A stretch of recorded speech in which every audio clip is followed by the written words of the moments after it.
Good morning, everyone. Welcome to Wednesday. Hooray! Middle of the week. Congrats, Lit Geek, on being first. Here's your own confetti. How's everyone doing? My name is Dudezord. I do cool game dev stuff here on Twitch. And today is the day where I'm gonna work on the Unreal Engine game.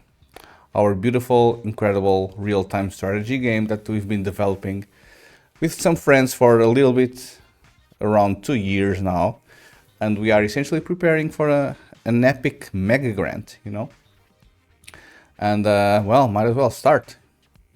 There's no need for more intro. um, Today there's only gonna be a morning stream because I'll need to leave at lunchtime. Yeah, because an employment center shenanigans, I need to go. I need to go and collect my unemployment benefits. GG.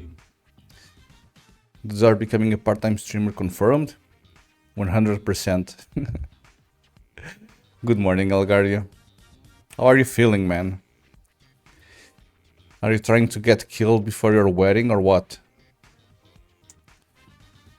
Ay, ay, ay. You need to chill, bro. It's only 1 month away. Only 1 month away. Oh, I still haven't bought like the clothing that I'm gonna take there. It was a funny feeling though. Yeah, I bet. But yeah, you need to chill, little bro. Sorry.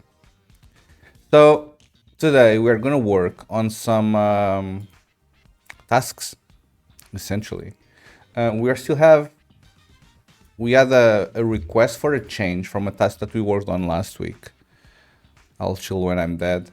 Yeah, well, kind of happened yesterday for 10 minutes at least.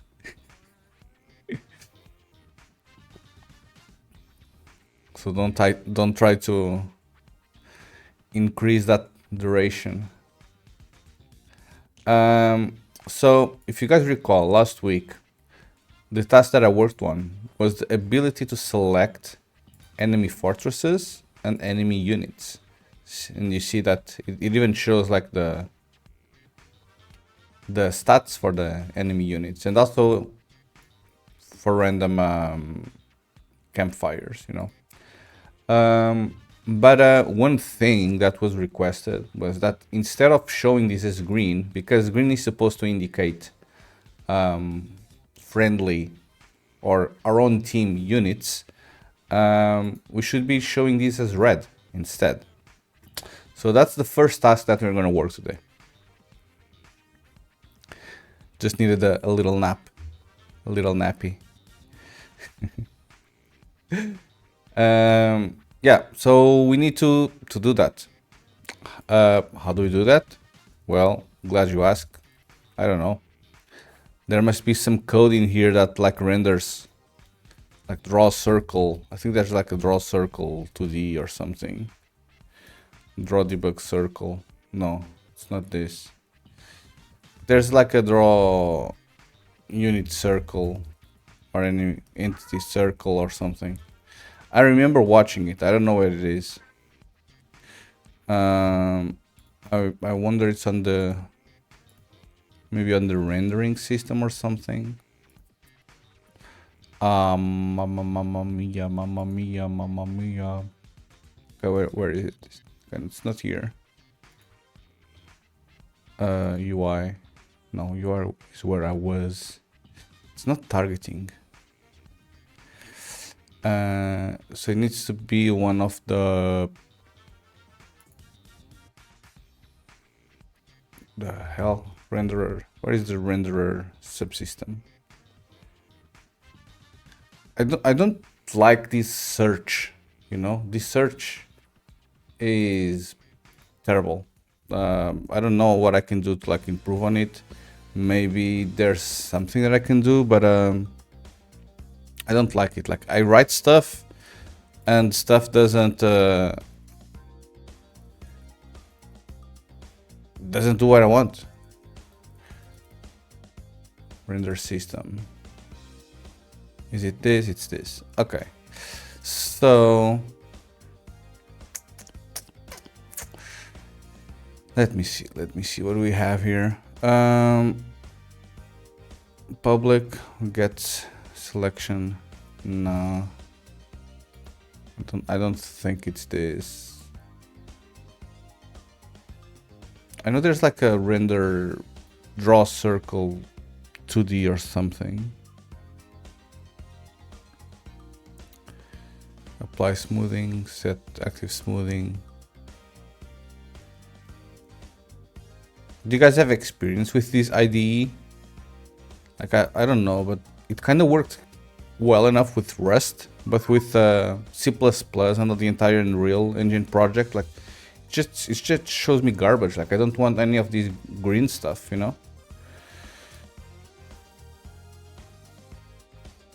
And I know there's a method called draw circle, and it doesn't show. I know there's literally a method called draw something 3D. And yeah, it doesn't show it to me for some reason.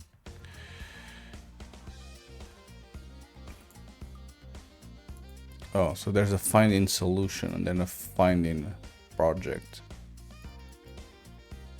Draw 3D. No, draw circle. Render circle. Circle. Come on, bro. Draw debug circle.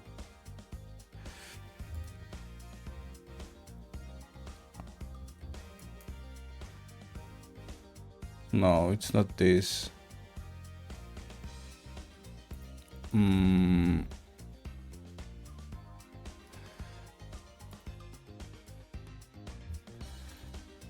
But it's this part that I don't understand. Like it kind of forces me to write and everything like in order though.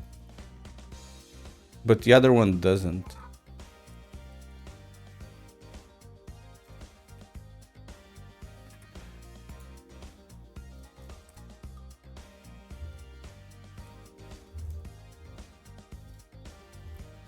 I don't know. Maybe I'm just dreaming or something. But I know there's a method where we call like this rendering here. And now I can find it, obviously. Because why should I?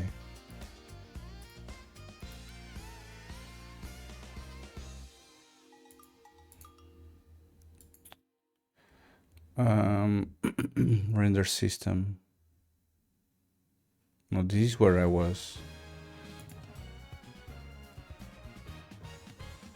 Maybe it's on the simple selection effect spawner or something. Acquire component. The hell? Spawn selection for entity.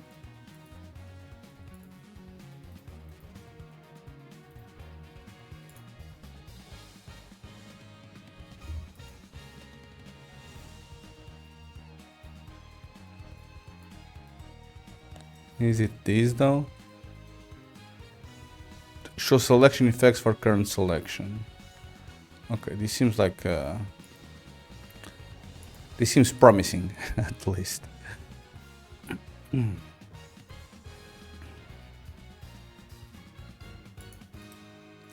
This seems promising.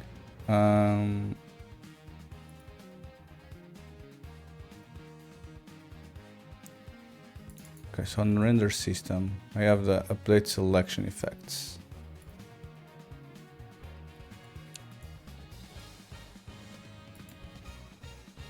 Clear all.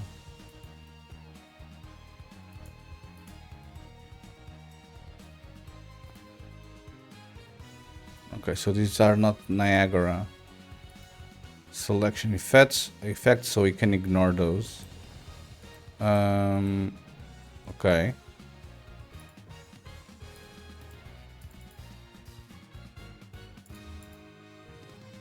Okay, Okay, do I actually get called in there? No. No, like, this doesn't even get called, bro.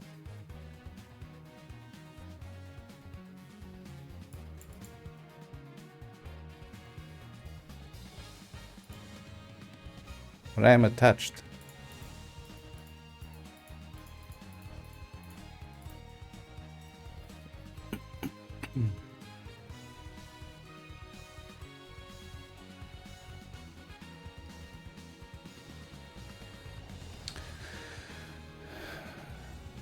Very weird, very weird.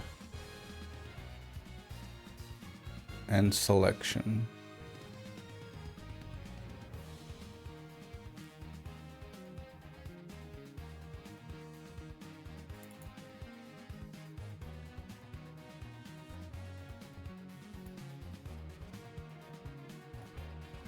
Why is this not doing anything?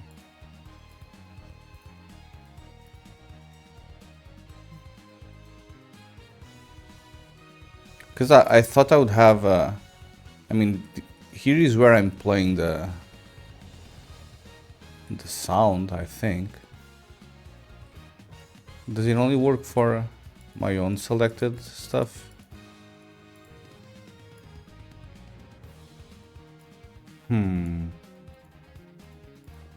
Also no.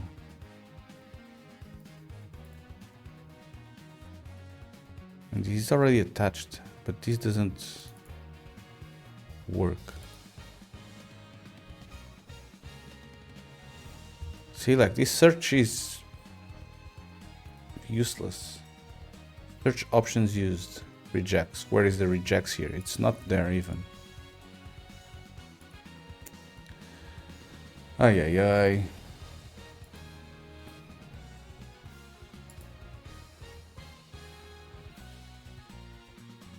Okay, which method is this? Select nearby units of same type.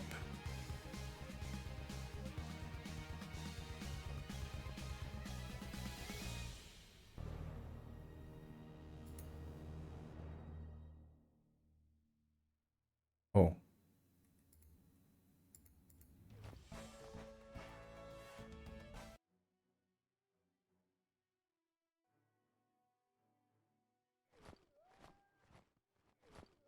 So it works for fortresses, but not for units. I don't recall if I should do this for units or not. I think I should.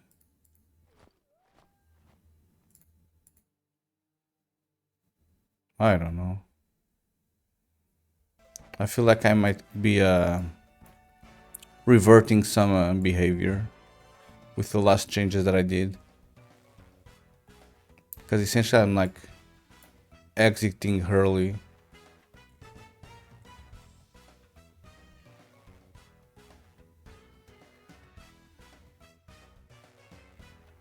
Yeah, I'm like exiting early here.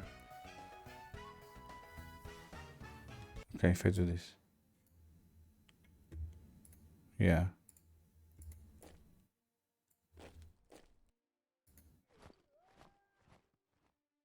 Yeah, this only works for this. For single click it doesn't work, but it should work, you know? Which is odd.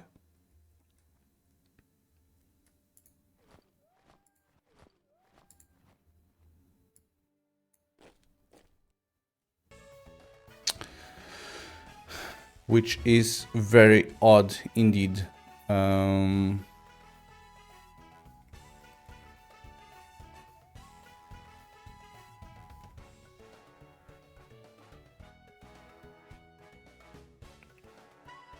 Okay, but no team ID will select me anything.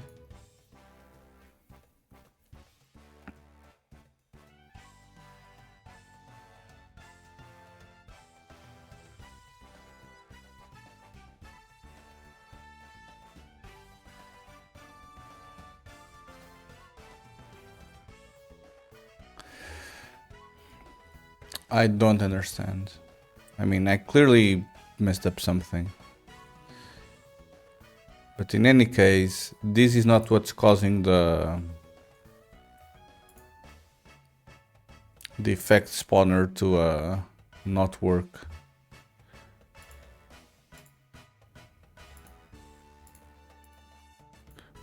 But like, this doesn't get called.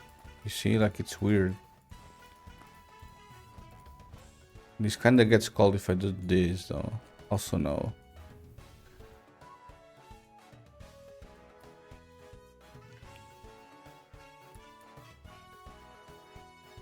I can't find this.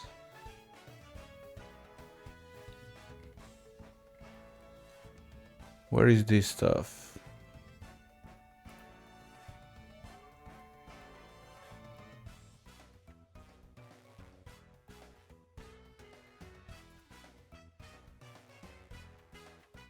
No.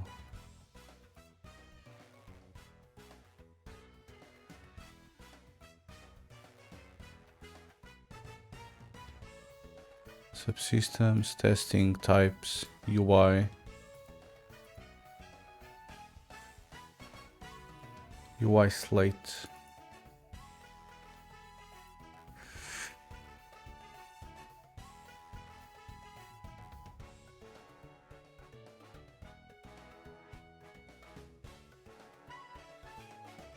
I don't know, bro.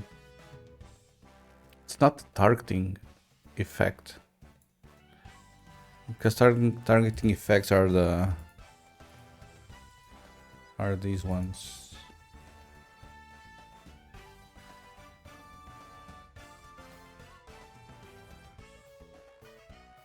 Where the hell is this used?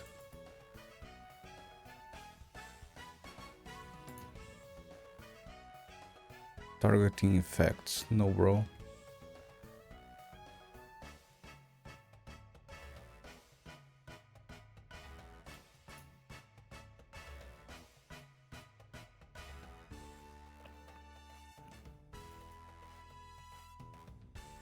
Update rendering, create,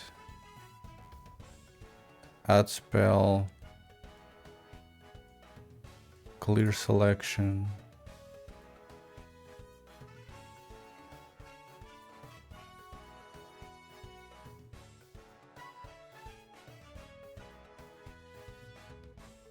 I have no freaking idea. I'm gonna check update rendering, but it just triggers the dot update. Update selection effects. But I mean, this just returns there.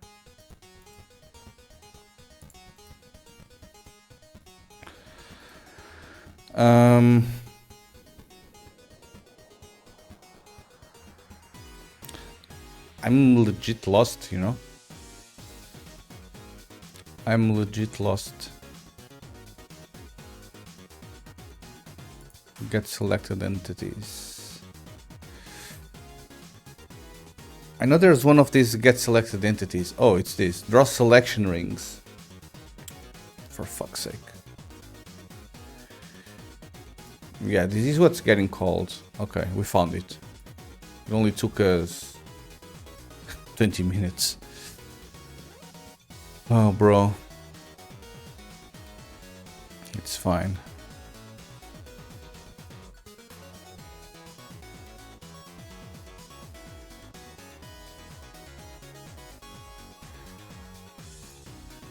It's fine. Okay, so I select this stuff. Okay, I have my own player. So I would be able to grab my player ID. And then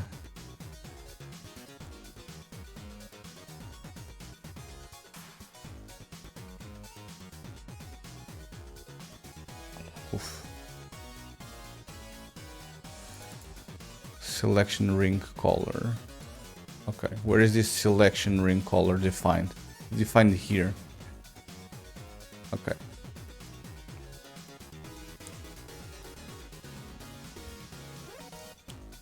All right, so we are gonna need a second one.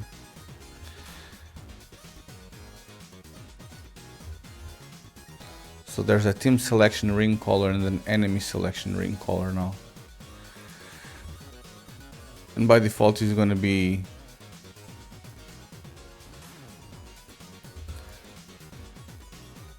selection color.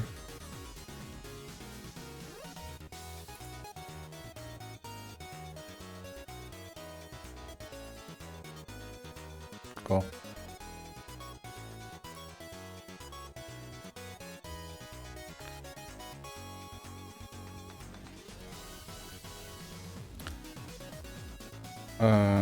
F linear color team selection color equals this for now. No, unit selection color. Okay, what type is this? It's an F color type. Okay. So we are gonna need to like change this. So by default is the team selection color, but if the unit belongs to a different team than us, then we need to show it as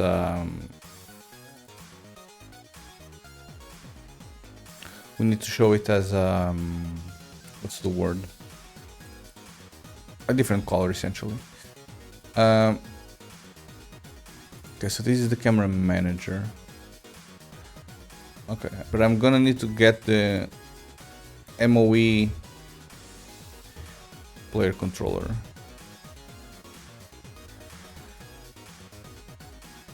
MOE PC.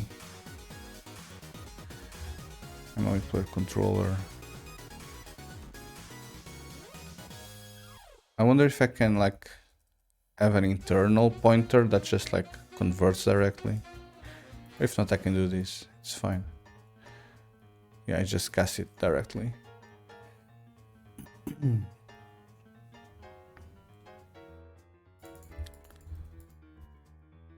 Okay, so this is gonna give me my own team ID. You know, MOE PC, get generic team ID. Nice. And yeah, essentially when we are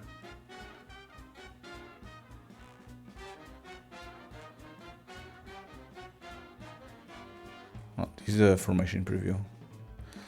Scroll too much.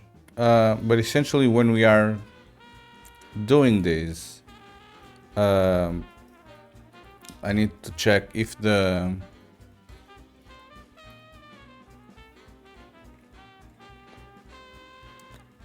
entity team ID is different.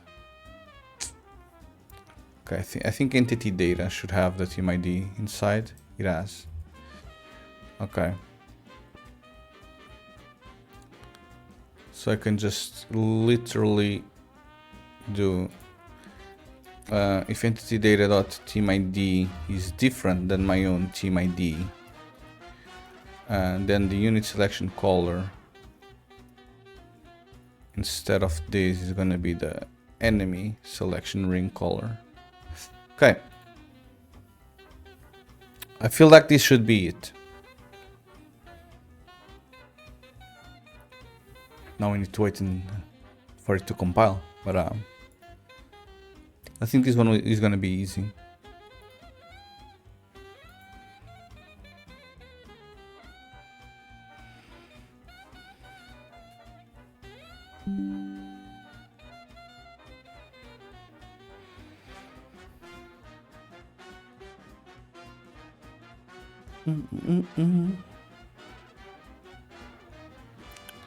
Okay, it's almost launching. Almost.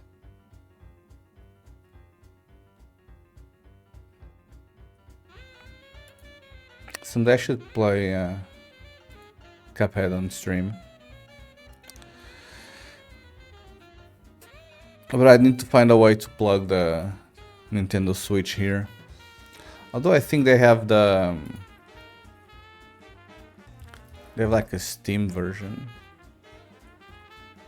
Yeah. I mean, but it's not really the same thing, I think. It's not really the same thing.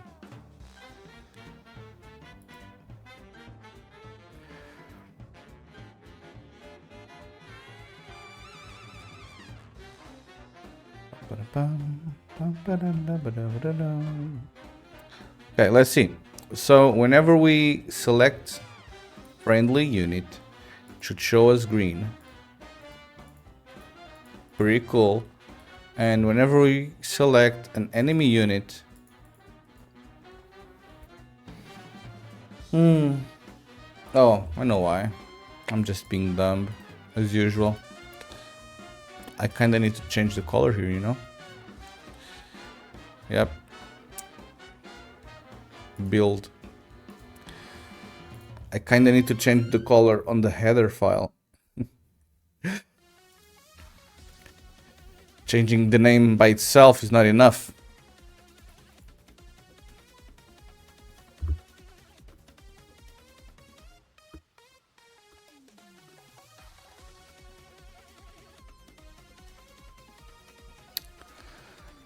Okay, let's go, little bro.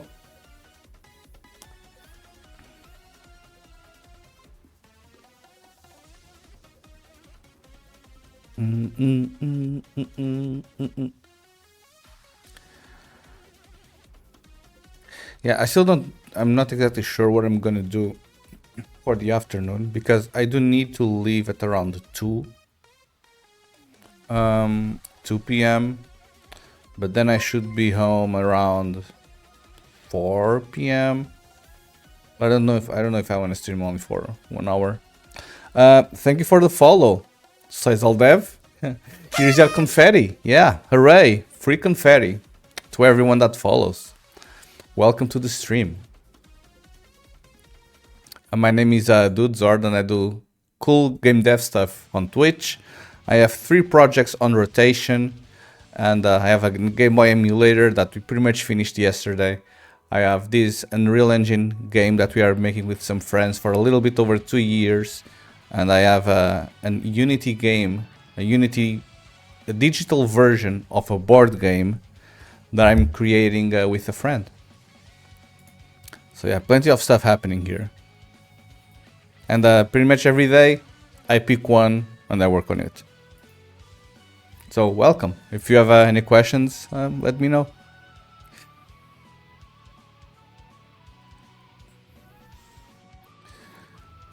Okay, now hopefully, like copium, big copium. If I click on this, it should be red. Hooray, it's red. It's not the same shade of red as this, though. It's not the same shade as that. So I kinda need to find like that proper red tint, but the code is on. Good luck, bro. Thank you. Well, I don't need luck, hopefully. I think I just need, if anything, time, more time. With enough time, you can do whatever.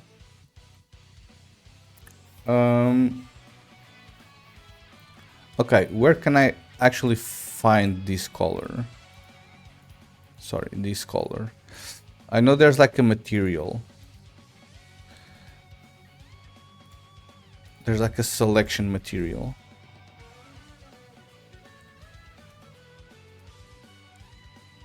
Maybe it's an attack.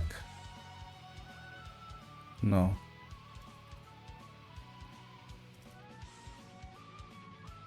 Okay, hold on. Selection ring. Okay, where is this selection ring used? Reference viewer.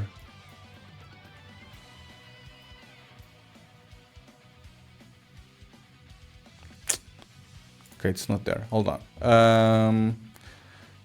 If that's not it, then I need to go on the targeting effect spawner, which is this. And I'll have a targeting material.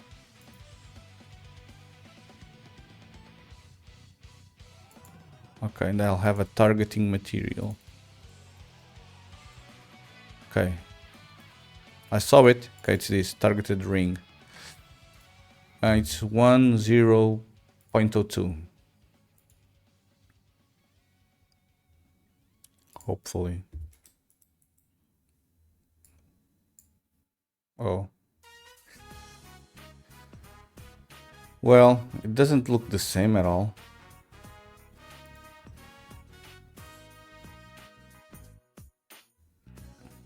But because this is like a default lit, then it has like specular and roughness and whatnot. Okay, so I wonder if we actually can do a similar approximation or on or something. 0.2 maybe.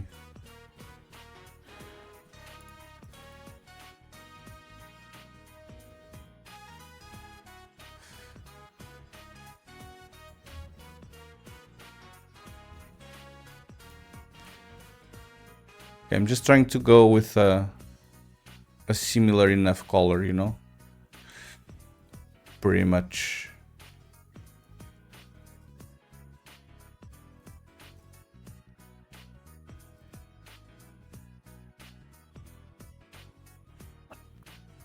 Okay, I think these might be okay. Okay, so now let me save this, compile this again. Now we need to wait again.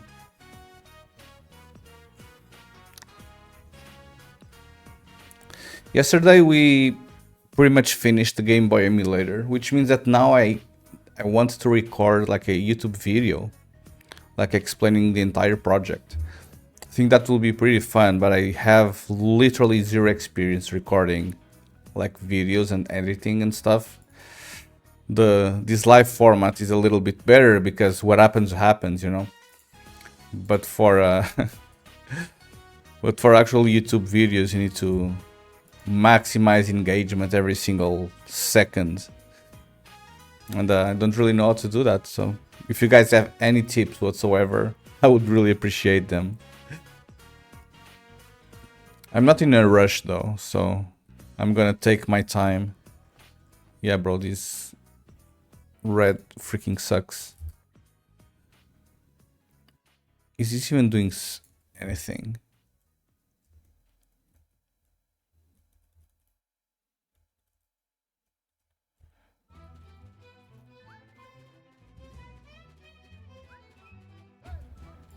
I'm not sure if this is even doing anything.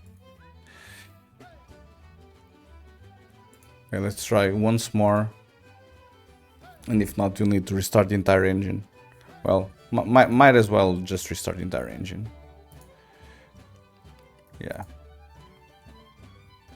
We don't trust the auto reloading in here.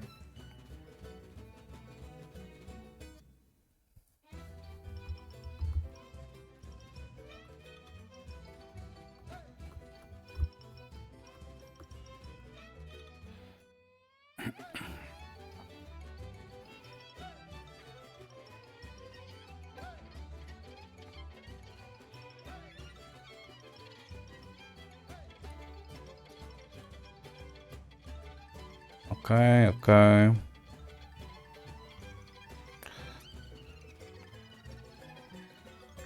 Okay, let's see now.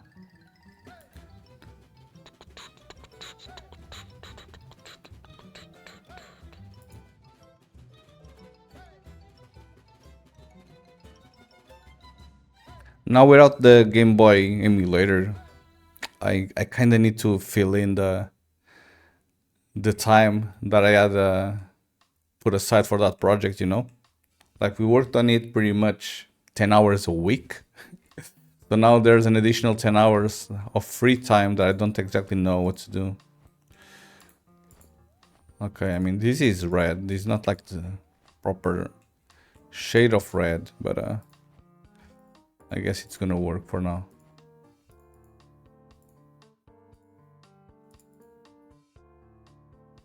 I mean, this is more like orange though. More like orange.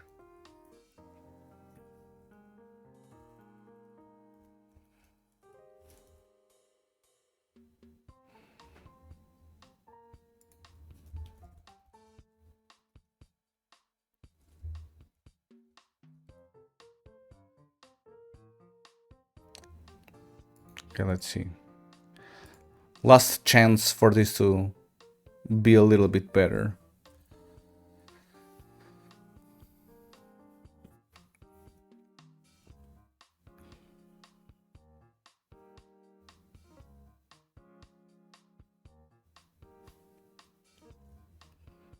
Okay, successfully live coding succeeded. Let's see. Let's see. Okay, so this is me. This is the enemy. Oh, okay. Kind of looks a little bit better now.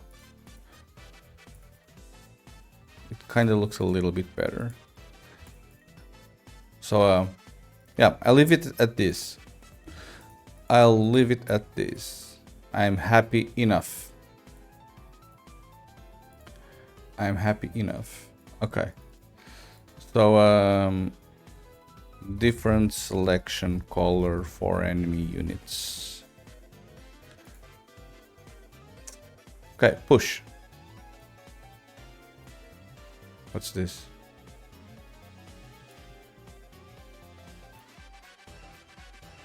What's this blank window that appeared out of nowhere? Oh. Never mind. In any case, I think there's still one thing that we need to change here, you know? Which is the selection sound for actions text. I never know how to do this, bro. The selection sound for the units, which now is not working. So select fortress should play it here. So that works. So I wonder if I should create like a select unit, you know? Maybe I should just call a select unit. And then I have entities here, which will either be units, campfires, or fortresses. Okay, so essentially we have two different ways of selecting. We have single clicks, which is this. And then we have click and drag for like rectangle selection. And the order on which they work is like different, you know? So with single clicks, first we prioritize fortresses, then we prioritize campfires, and then we prioritize units.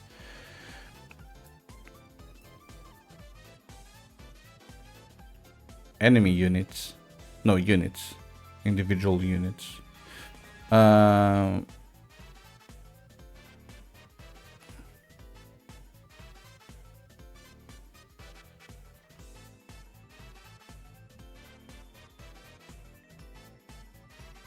Oh, I see.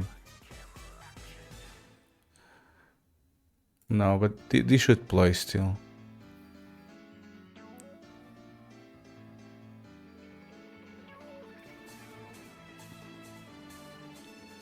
Yeah, I should have a select unit, like a same code as this, but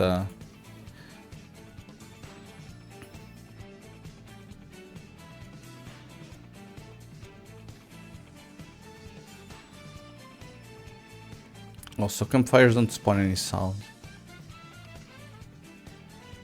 Good to know. But yeah, the selection of the units should like play this as well.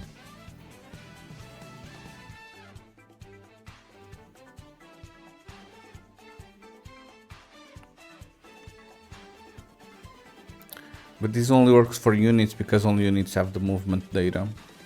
Campfires and fortresses do not have them. Yeah, so maybe I need to refactor this into a play selection audio for unit or something. Extract method. Play selection audio.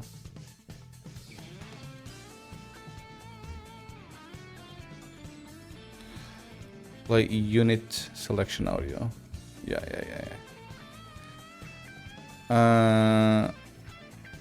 Okay, for the type. Huh? But instead of this, I'm gonna wanna call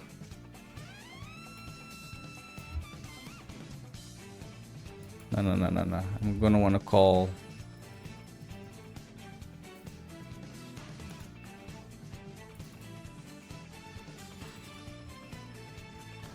just the first entity ID.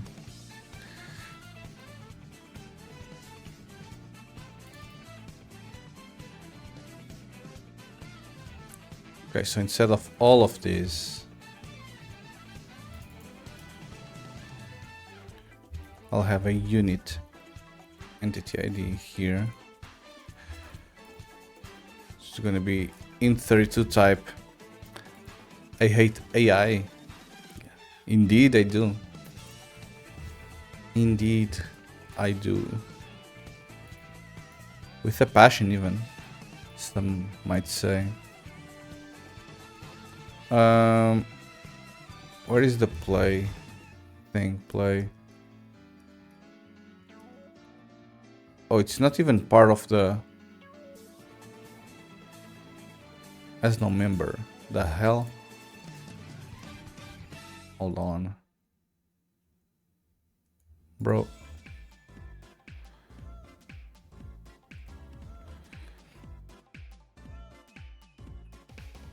It's all public stuff. Nah.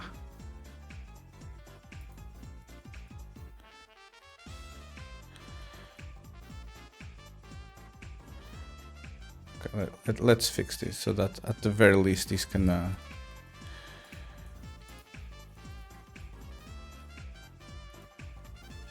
this doesn't annoy us as much. Okay, find usages here. Okay, pretty cool. So this is gonna call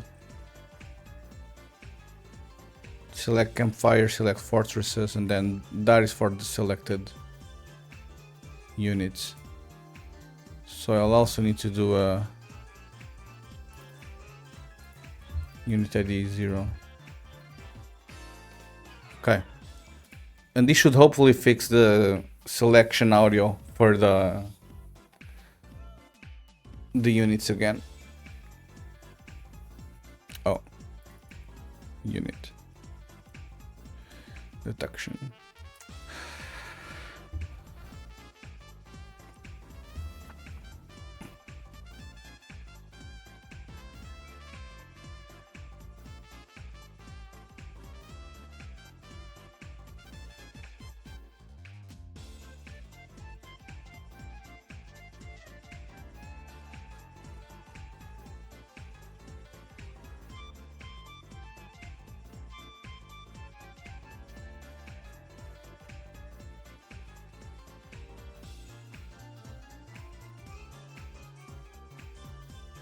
Okay, we need to wait for this to compile.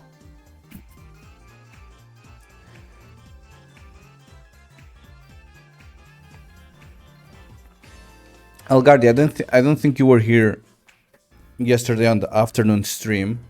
I added save games to the Game Boy emulator, which now means I can actually like play Pokemon until the end, and not in one sitting. So, good job, me. Good job, me.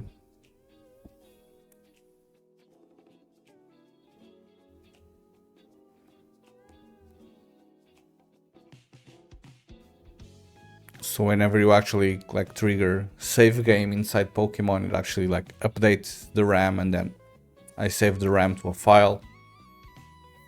And then when I launch the same game again, it reads that save game file first. Pretty cool stuff. Pretty cool stuff.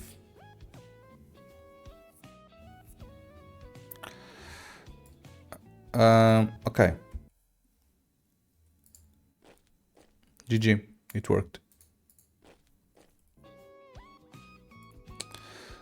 It worked. Okay, so now I can do add a unit selection sound for single click selections. Not add, play. Play for single click unit selections. Okay, good job me. Okay. I'll need to push these this commit, but I think this is a little bit not compatible anymore. I don't think this can be merged. I think there's like merge conflicts and stuff. Yep. Oh. Oh.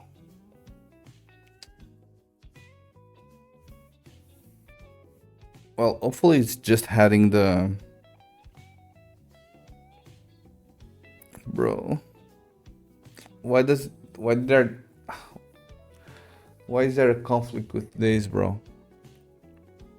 Good morning, Lit Geek. Well, I did congratulate you for being first, but apparently you weren't here. So, here's your confetti. Congrats on being first. And congrats on the good morning, I guess. Yeah. Like I paid notice that you were first, but... Yeah. Was working. I know. I'm just saying that I did celebrate you redeeming first, but apparently you weren't paying attention, so I just redid it for you. Because I'm a cool guy overall. Bro, I don't want to do this. This is the freaking issue with working with Unreal Engine, which is when several people are touching the same asset files, Git is gonna be like, no bro, now you have to redo everything. And guess what? I don't want to.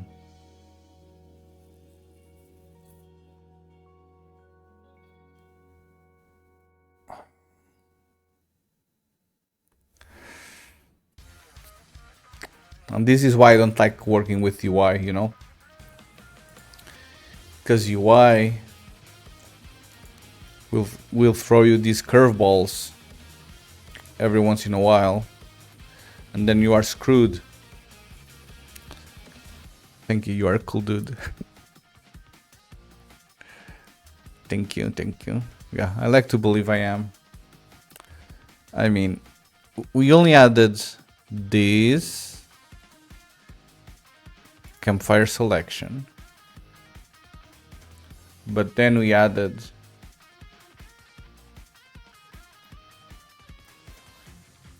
what did we add? I don't even remember. Oh no, this is the method. But I reworked this, so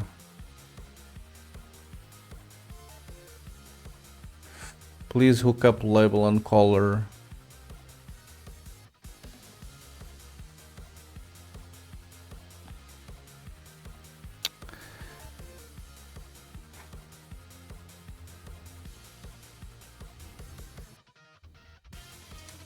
What do I do with my life now? What do I do with my life?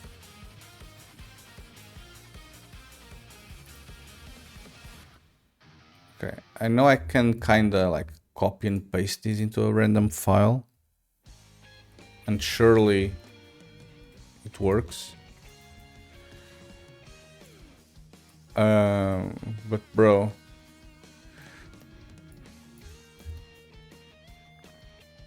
this is not fun.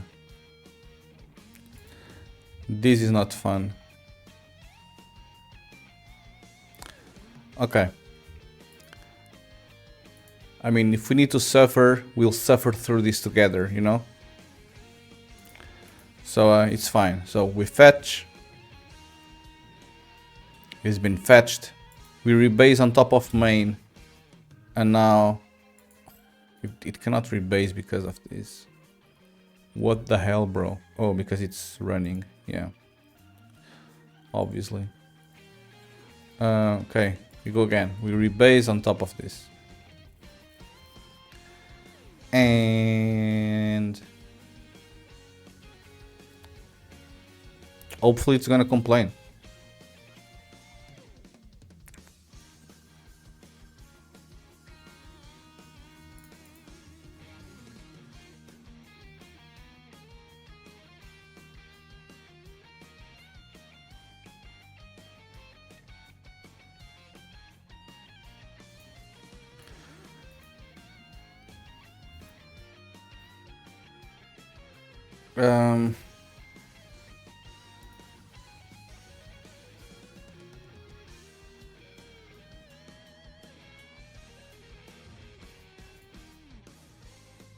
Yeah, I mean, I'm gonna have to redo it.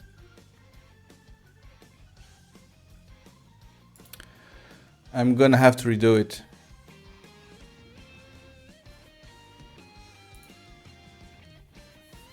Okay, let's go.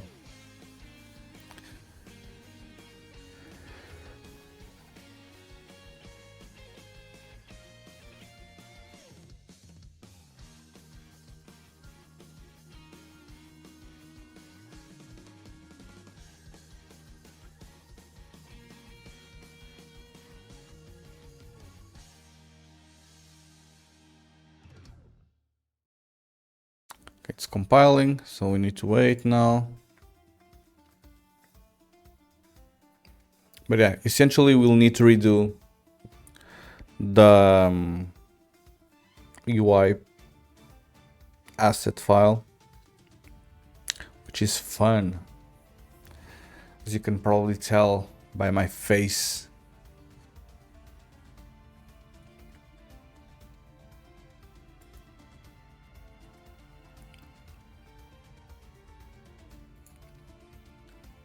Okay. UI S. Hello? UI S HUD. Okay, it's here. Good job.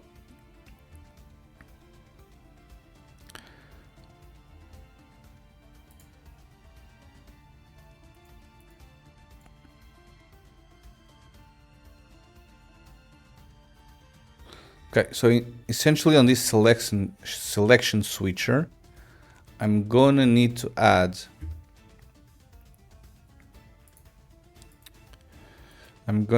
a campfire selection, you know?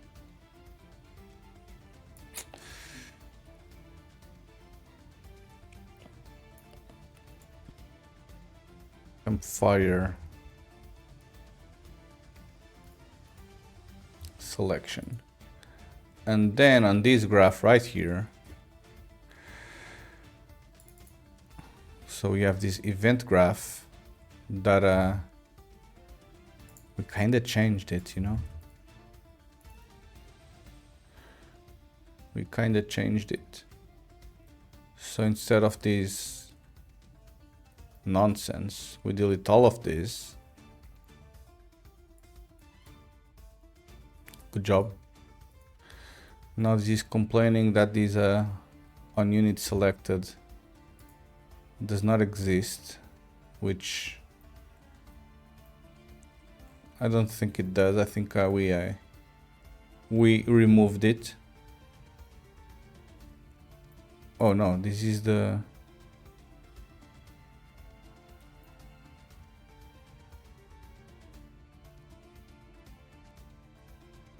yeah, this one wasn't doing anything.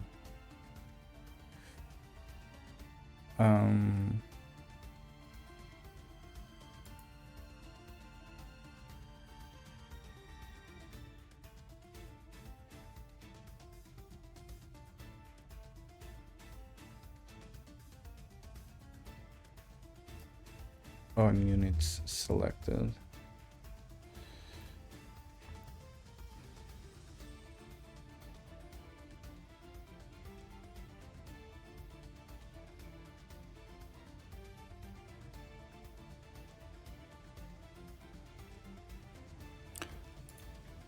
Okay, so this part here should work, hopefully. And then on selection change, we kinda need to copy all of this instead. Now this is gonna complain because now we also need the isUnitArray stuff. But it is what it is.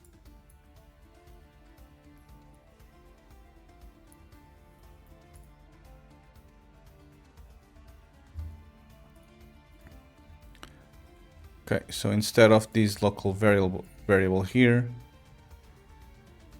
I think I'm gonna delete this one and I'm gonna create a new one. isUnitArray B. Okay.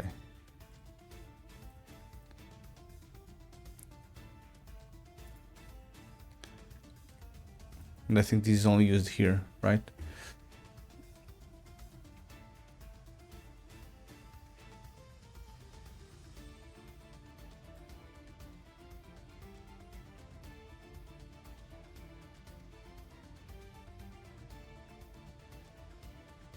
Oh, it actually loses like a bunch of selections though, for some reason. Okay, hold on. I need to check this entire code again.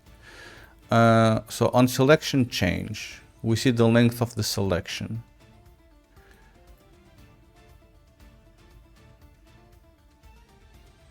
If selection is 0, we select that thing. If not, we iterate over. I feel like I'm missing something here, you know?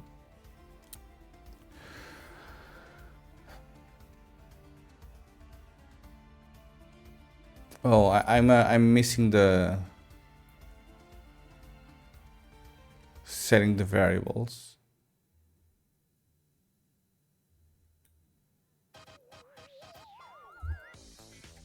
Okay, hold on. I see.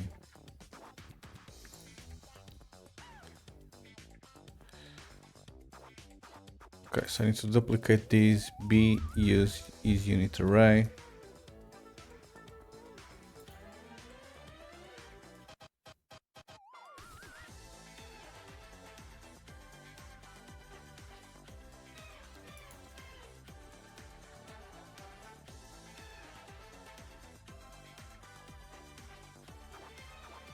Should I just rename these maybe?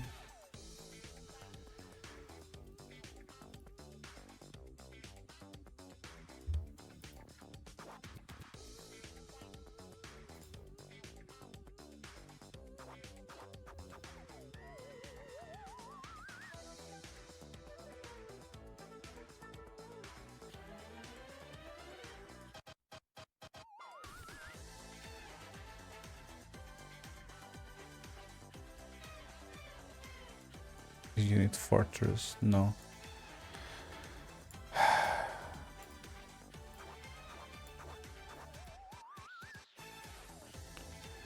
Yeah, even Unreal doesn't enjoy like copying this stuff.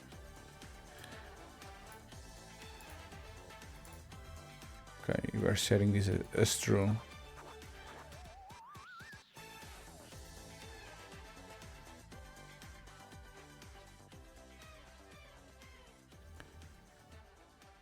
Okay, let's read this code again.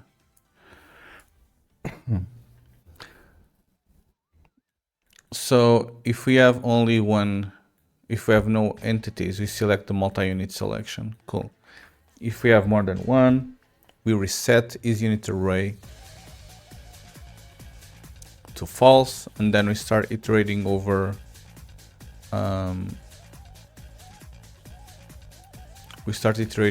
all of the selected entities. For each one, we first check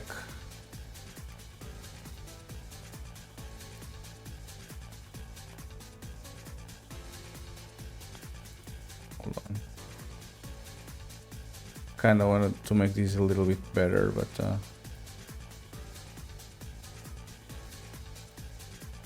apparently impossible.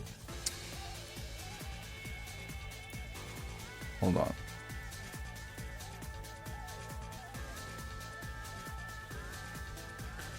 Let me just do some organization here. Okay, slightly better. Okay, so for each one of them, I'm gonna check if they are a fortress. If they are a fortress, I set this unit array to false.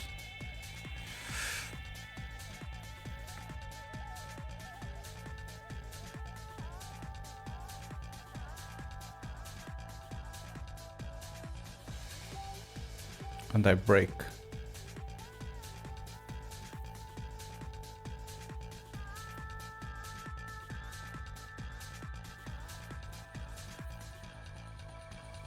Why do I break?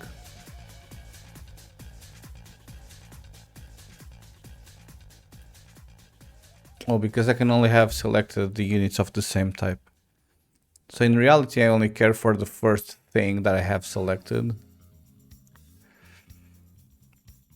So yeah.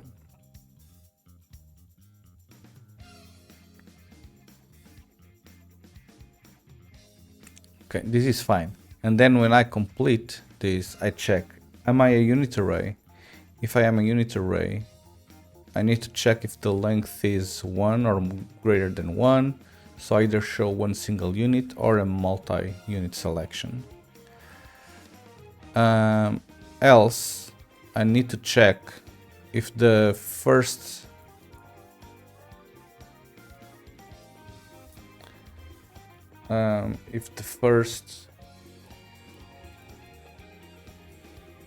entity, if it is a fortress, then I show the fortress display. Else, I show the campfire display. Okay. Surely this is gonna work.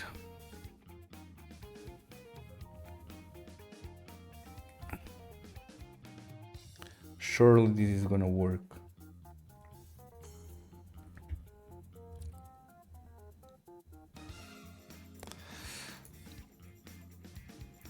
Okay, so I can select a fortress. Oh, there's a new Lancer type. Build lobby. Okay, it's all working. Okay, good job me. Good job me. Can I? How can I like change this text, bro? Never mind. Okay. Why is this coming as empty? Okay, thank you. I'm getting very annoyed today. I don't know why. I do not know why.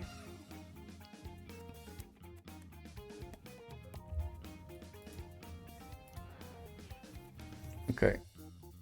Surely now this works. Okay, let me message.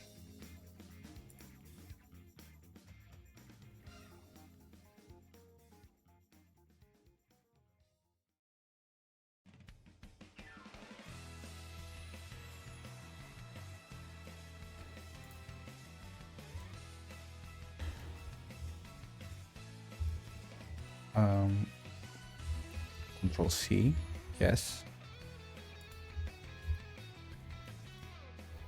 Then the PR.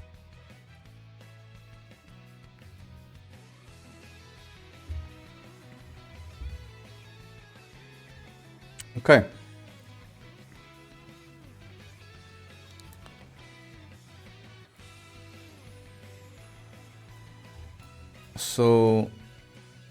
that part should be done.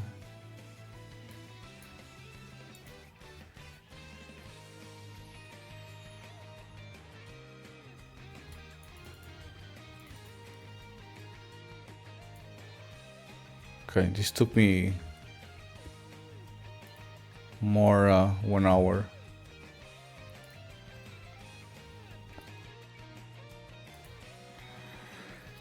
Okay, good job us. Good job us. Okay, so now we get to work on new tasks. Hooray! We get to work on new tasks. So first I'll create a branch. I need to close Unreal. And what task do I want to work on now? Maybe this one. Holding shift and clicking a selected unit portrait removes from selection. Okay, I think this one should be fairly simple. And select from multi-selection.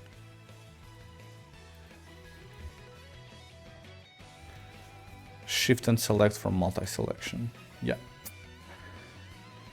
Surely it's gonna be easy. Okay, let me just compile this just to make sure that everything is fine so far. But how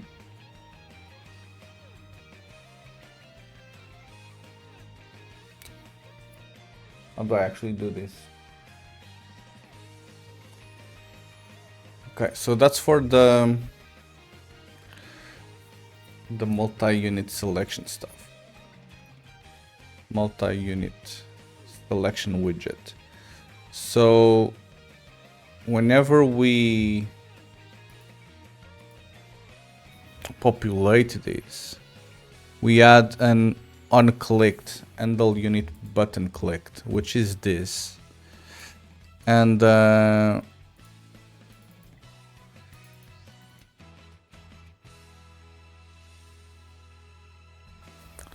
which is this. I will need, I think this is gonna be like fairly easy. I will need the MOE player controller, because essentially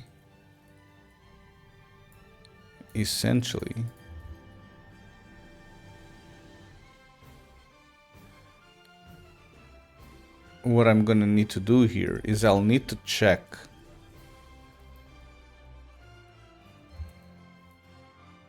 if the, what's it called,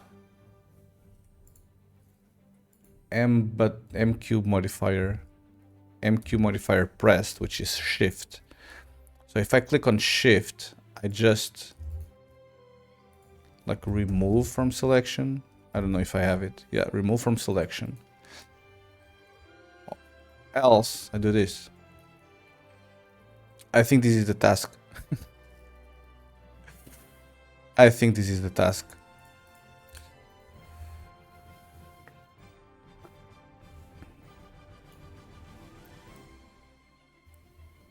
Which, if it is, it's really cool, because it meant that I was able to like, it means I have a better idea of how the code is now working, and I can do this stuff like fairly quickly. Just imagine us putting like a 5-minute task in there. Okay, let's not celebrate too early.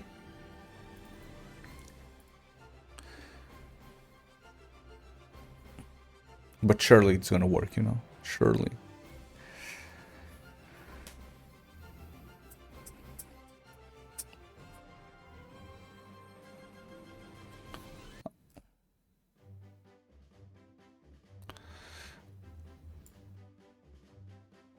Okay, so essentially I can spawn a bunch of mortars and folks, and if I click on them, I'm gonna do this. If I click on them, regularly, it just selects the one. You know. But if I do shift click, it should unselect that guy from here. Bloop. And it worked. Bloop, bloop, bloop, bloop, bloop. All right.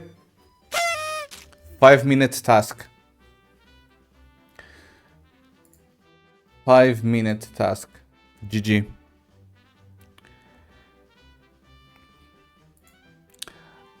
I knew we could do it.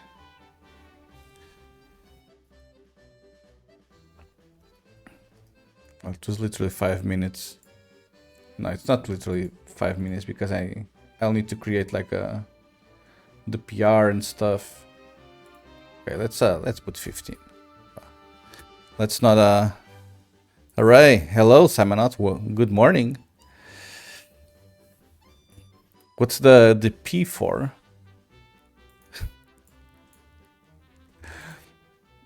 Okay, so we need to create the PR now. That was a side effect of a fat finger. Yep. Happens to the best of us. Okay, pull request. New pull request. Oh, I haven't committed yet.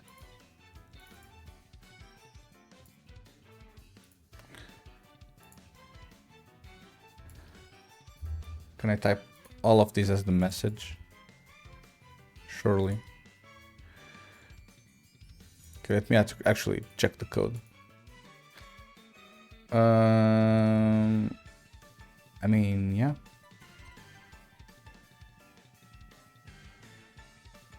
I mean, this is the code. There's not much that I can do here. This is the code.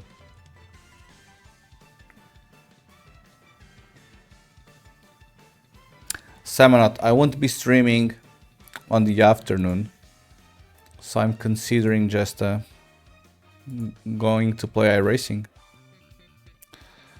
You know, I have some stuff that I need to do. There's some stuff I need to do in the afternoon, IRL. Which means that I'll be getting home at like 4:30 p.m. or something. But I'm not gonna stream for 1 hour, you know? So I might as well start racing or something.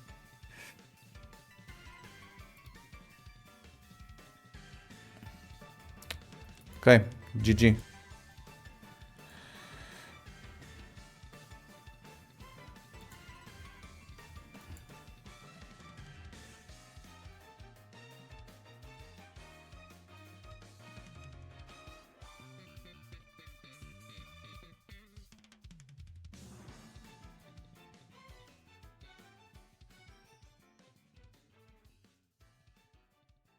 Okay. Conflicting mouse movements. The next one. It's the next one. Okay, so again, main branch.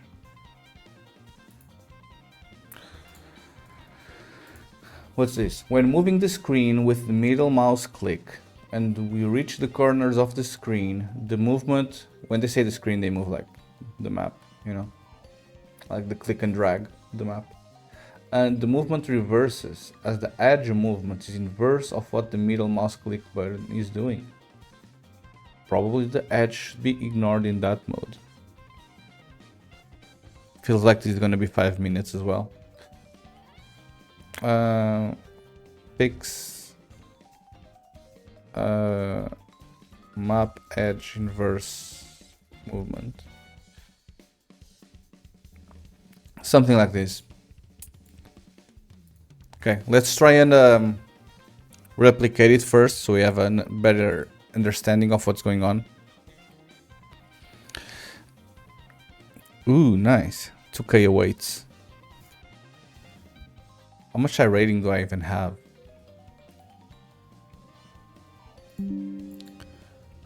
I don't even know. Not enough.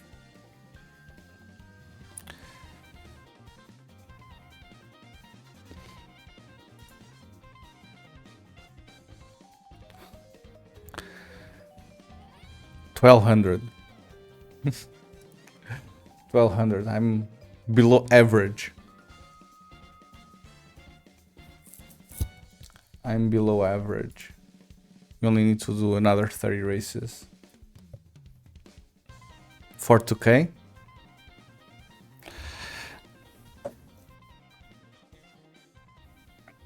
I would kind of like to have like the streaming setup on the sim rig, but so much stuff to move. Like moving the mic, moving the lights, moving the camera, moving the green screen. Just don't push into silly situations and easy, yeah.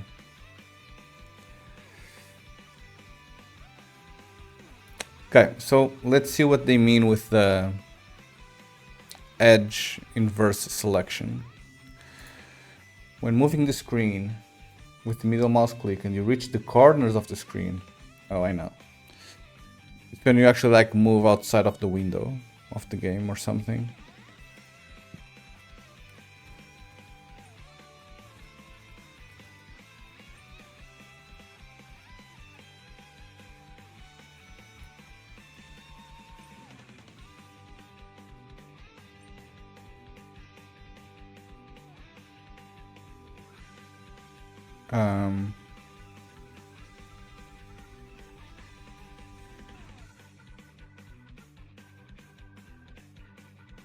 I don't know what they mean. Oh, like this.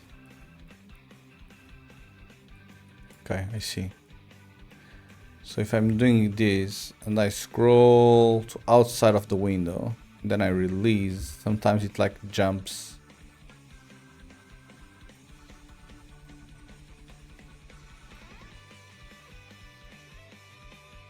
Yeah, like this.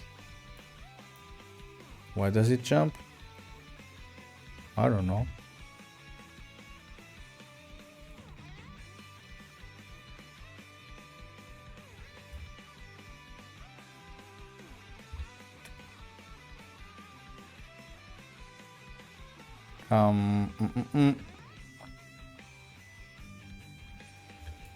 Can I like replicate this?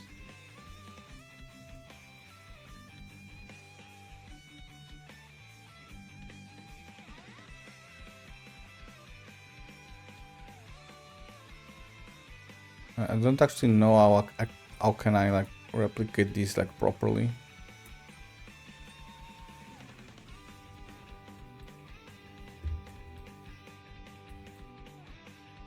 Or maybe I'm not understanding what they mean. When moving the screen with the middle mouse click, when you reach the corners, well, they specifically say the corners, which is this.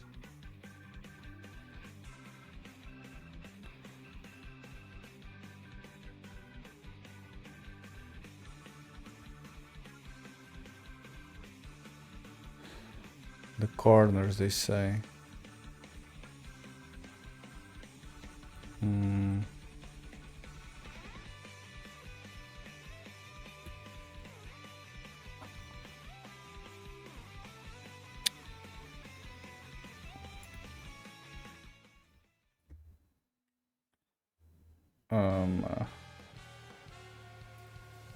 Yeah, I don't know what they mean. Maybe I need to play these with the second window as a secondary player, just so I don't have like the entire editor on. Yeah, like this.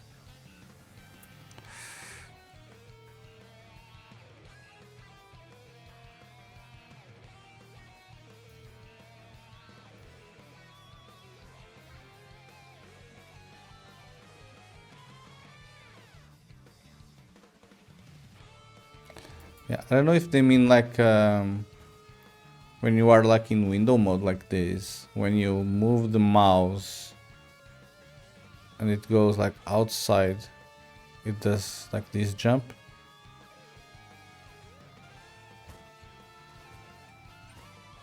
Which this might be what they refer to. But Not exactly sure.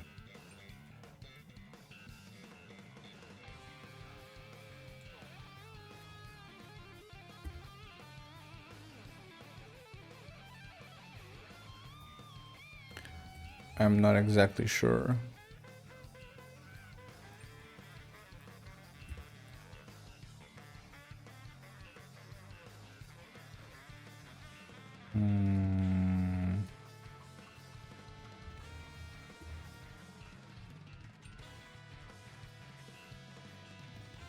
So it kinda happens.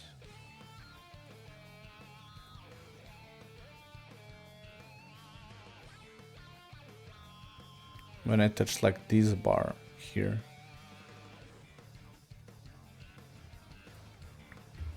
But I mean, this happens even in the center. Yeah, I don't know what they mean by this. I'll need to ask them. When moving the screen with the middle mouse click and reach the corners of the screen, the movement reverses as the edge movement is inverse of what the middle mouse click button is doing.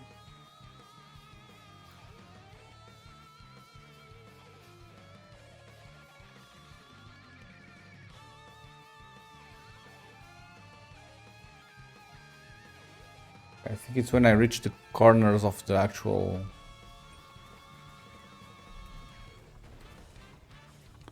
Yeah, that's not very clear. I don't know if they mean the map or the actual monitor or the window.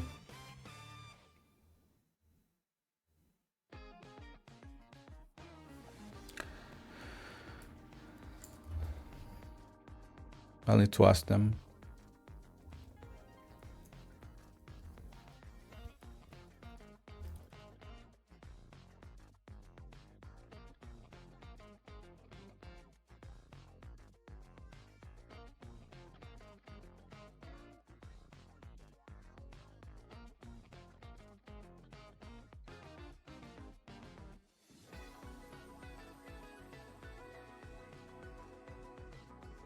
Could you provide more details on this? It reads confusing.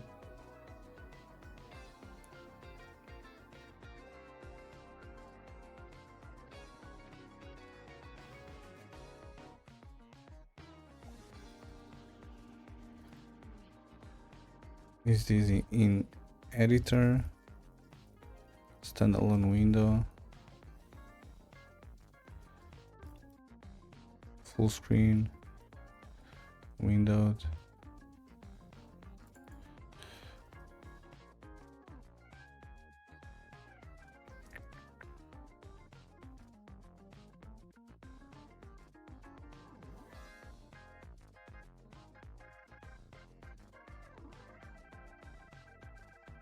Okay, never mind. We are not working on this one. Because I don't know what they mean. And if I don't know what they mean, then there's no reason for me to actually work on it, you know?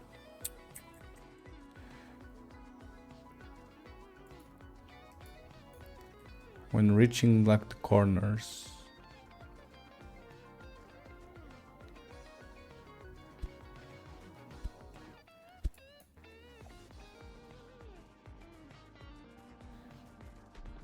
I wonder if they mean like this.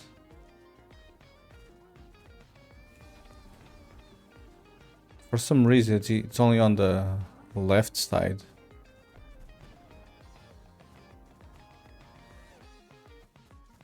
You know? It's only the left side. Doesn't happen on the bottom side. Or the right side even.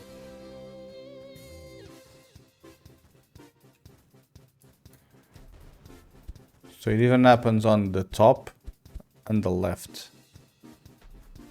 Yeah, I wonder this is what they mean.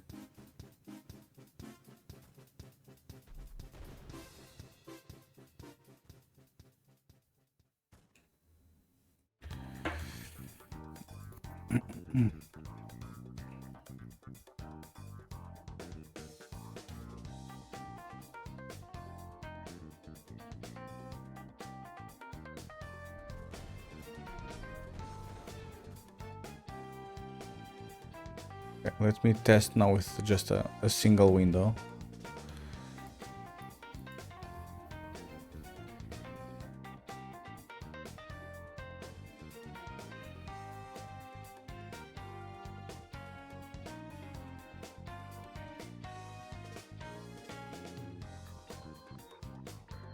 No, now it also happens for the right side. And the bottom side. And the left side. And the top side.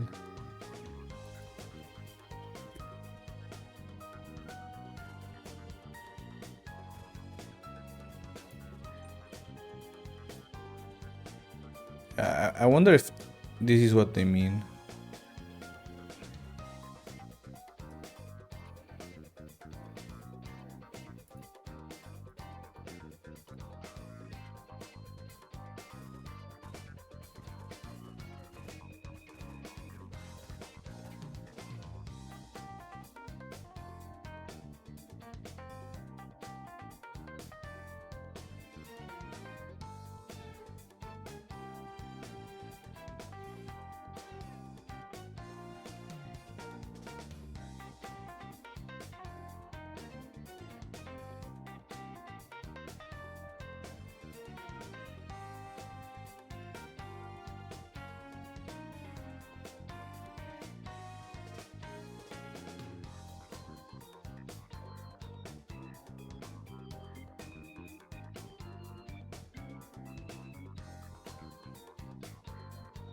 Like it's weird now it doesn't happen for the bottom part, and before it was. So I wonder if this depends like on the quadrant that I'm on or something. Yeah, now it's only happened for the left part and top part. Okay, let's take a look. Let's take a look.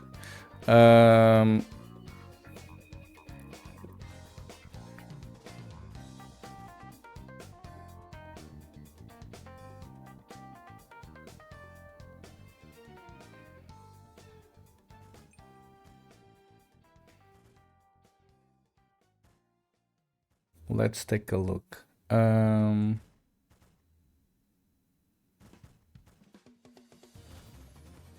Okay, so first things first, we need to find the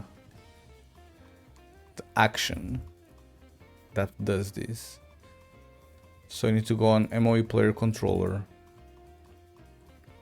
And we're gonna have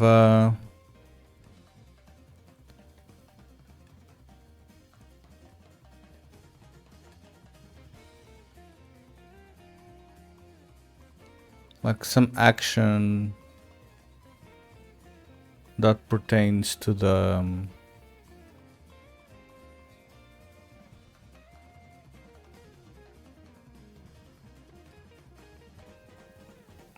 middle click drag.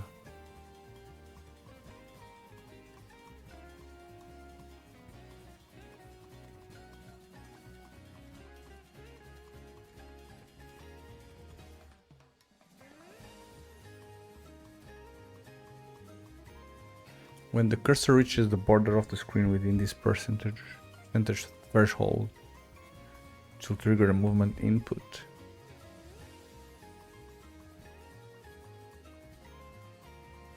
What?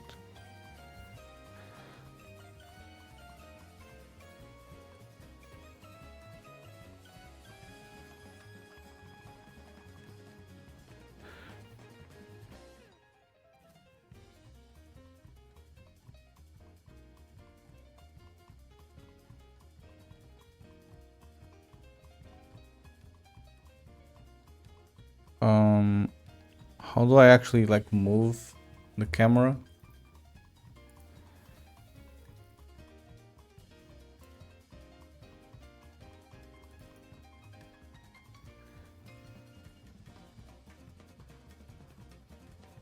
Center camera, perform zoom.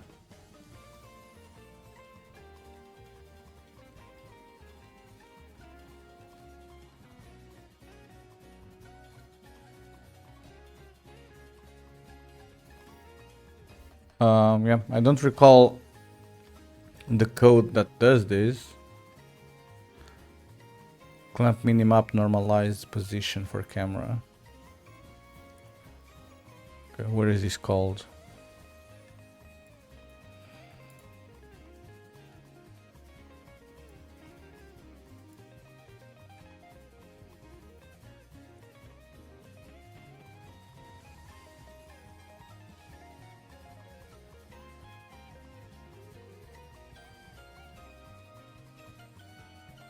If B is dragging.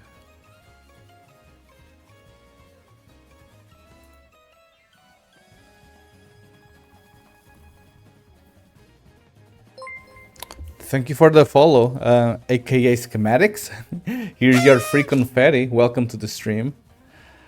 My name is Dudezord. I do game dev stuff on Twitch, and today I'm working on this Unreal Engine game that has been in development for a little bit over 2 years, and I've been developing it with some friends. But I have more projects that I work throughout the week. So yeah, welcome. If you have any questions, feel free to ask them. And now I'm trying to essentially working on this real-time strategy game, and I'm trying to like fix this when the mouse cursor like reaches the border, like the camera jumps, and it shouldn't jump. You know, it shouldn't. Essentially, it shouldn't jump. But for some reason, it only happens after the left border and the top border. You know. It doesn't happen at the right one or the left or the bottom one. So that's what I'm trying to investigate now. But yeah, this is a real-time strategy game. It's inspired on a Warcraft 3 mod that is 20 years old. And yeah, me and some friends, we decided that we would be creating essentially a standalone version of that mod as its own little game, so that we can put it on Steam and more people can play it. So essentially we are implementing the entire game in Unreal Engine 5 and bringing this very cool mod into the modern world, you know. Tons of battles and stuff, which is pretty cool stuff. It looks good. Thank you, thank you. Yeah, these are all bots playing, by the way. This is not me. But essentially the way that this plays is you have your... you start like with one base, and then we spawn like a bunch of entities, you know, and then you... well, let's try hard. And then we actually need to like attack enemy bases, you know. Okay, right now I'm trying to conquer like all of these bases, you know. So I'm using the fact that the mortars attack a little bit more far away than the tanks.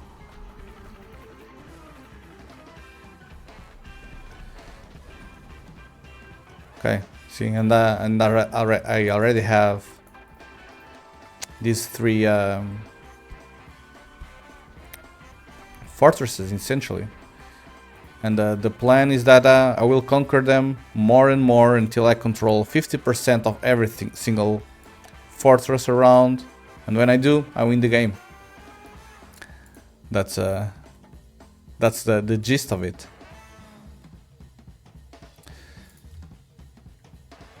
Okay, this is the minimap widget, but I don't want to do this on the minimap widget because I'm not doing anything on the minimap.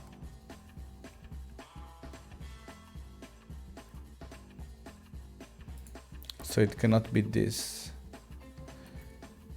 Center camera on location. Okay, am I attached? Yes. Okay, so this doesn't get called.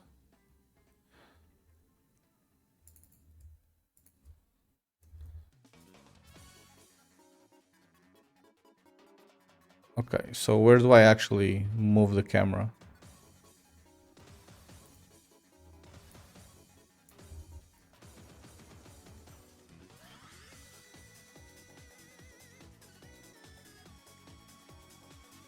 If it's not set camera at location, what is it?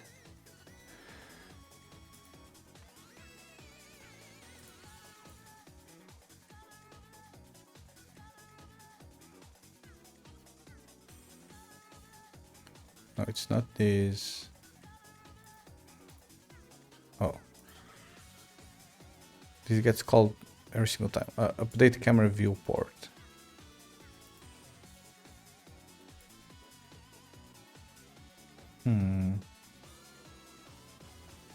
Where do I do this stuff?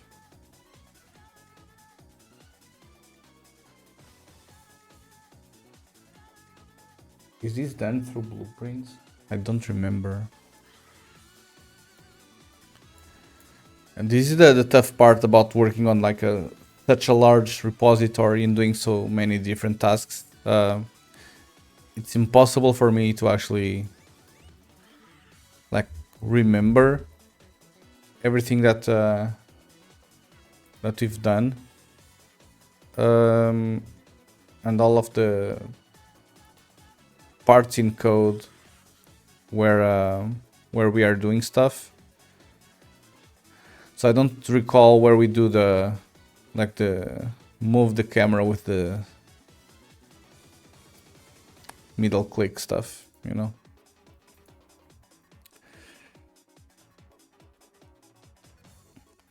It's IEM.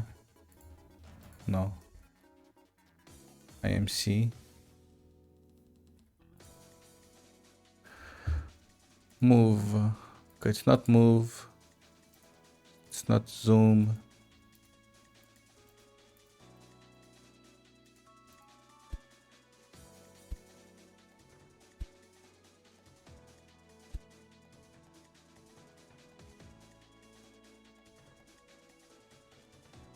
It's not the camera speed, so it's not any of this.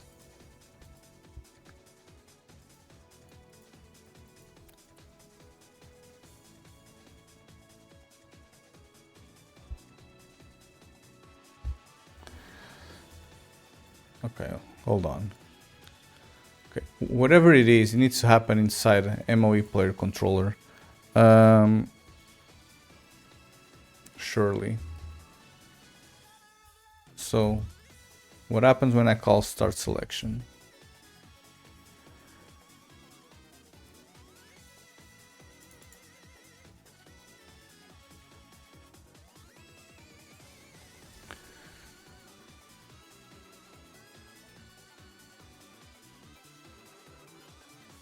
Start unit selection. This is bound to what? Select action. Well, but no. This is not what I want. Selection start.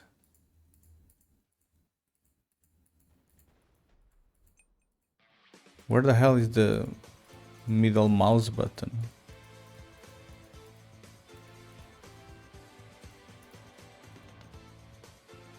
I mean, maybe it's not here.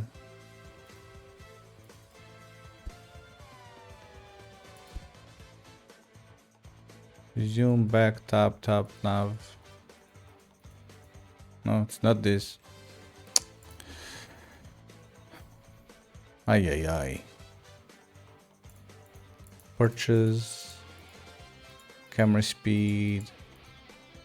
Control click. Purchase unit. Drag camera. Damn. What is this stuff? Drag. Oh.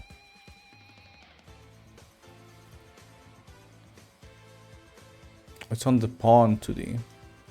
Well. Now I know.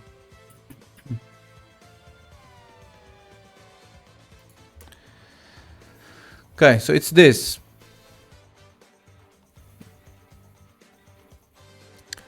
So this is what happens.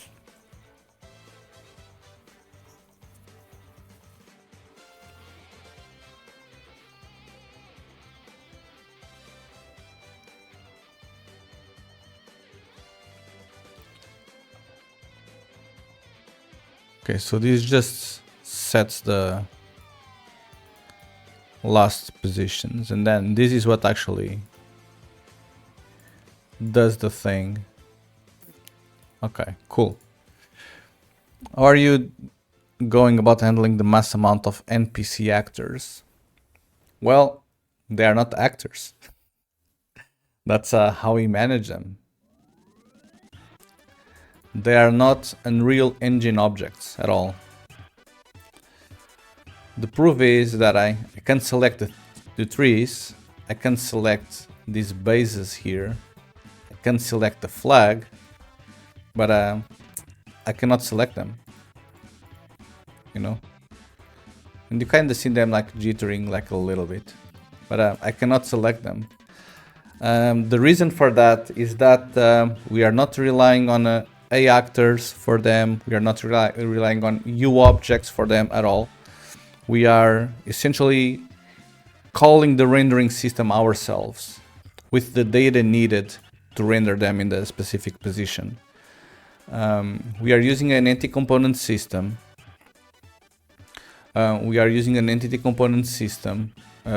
Which is ideal for this type of scenarios, you know. But essentially, every unit is a group of specific components.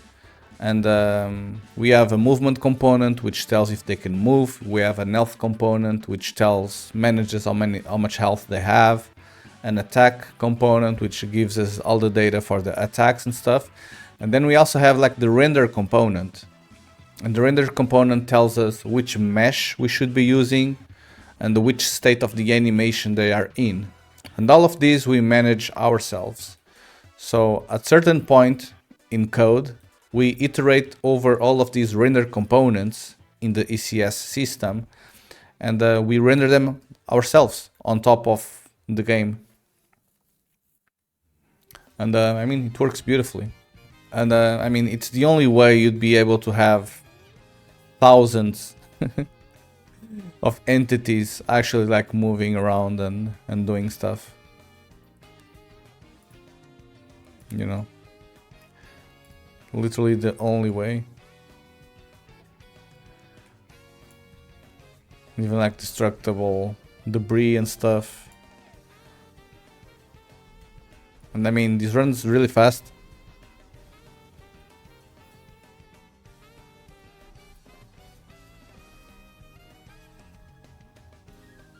So yeah, another reason why we chose the ECS system and not the regular native Unreal stuff is because of the fact that we want determinism, meaning that every math that we do in terms of position and stuff, we don't do it using floats at all. We do it all using integer math, and we also have like a fixed time step for the ECS that runs differently from the rendering, you know.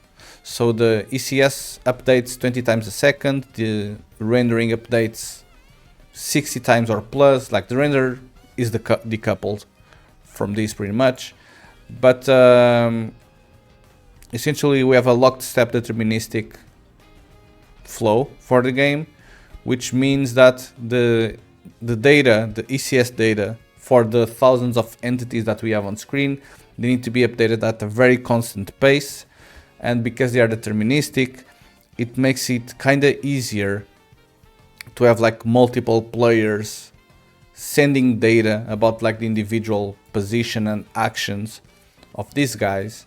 And because it's also deterministic, if something bad happens, it's very easy for the code to roll back and apply like the deltas for the packets, the network packets, just to make sure that everyone is like in the proper state. And also the determinism gives us the possibility of implementing a replay system, so we can essentially record the entire game and then I have like a scrubber like at the bottom where you can like play the game like very fast or very slow or rewind or all of that. So yeah, all of the decisions came from the need of making this game deterministic, you know? So if you make the same inputs every single time, it's gonna play the exact same way. And this is amazing, for example, if you wanna like make changes and a unit test these sort of features that you are fixing. If everything is deterministic, then you can like run this very, very fast automatically and see if you broke like something. So yeah, this is a little convoluted piece of software, I can tell you. But for the type of game that we are making, it needed to be this. Using regular Unreal objects and the float math would make this pretty much impossible to achieve.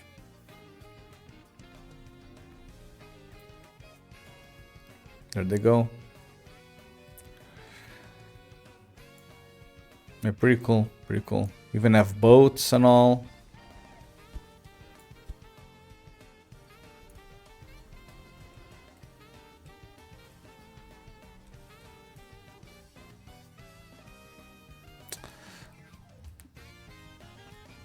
Okay, so what makes this weird at the edges? It's obviously this screen delta being weird. Is there a way for me to log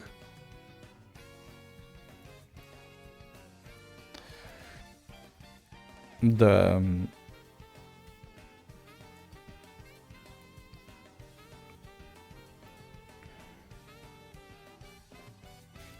for me to log the current mouse position? Maybe that would be better, you know?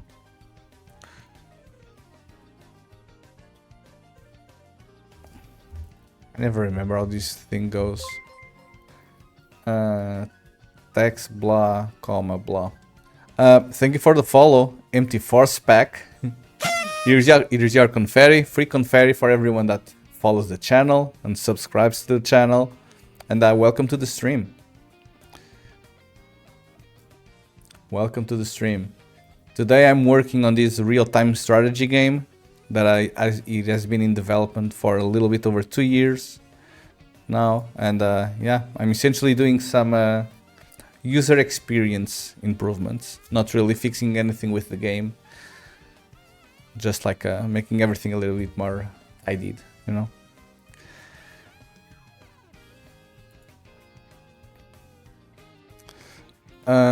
Okay, so current mouse position.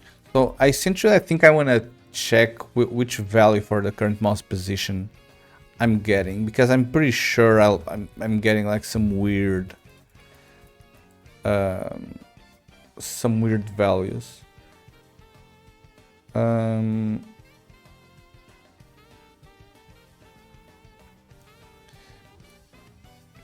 Is this like an integer? Or what does this get me? Floats or doubles. Okay. So I can do this. And then current mouse position X, current mouse position Y. Yeah, if you have any questions about the project or about the stream or about me or about anything, feel free to ask. Feel free to ask. Game summary, GG. Someone won.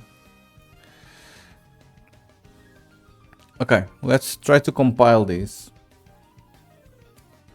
And ideally, I want to be able to see what the hell is happening with the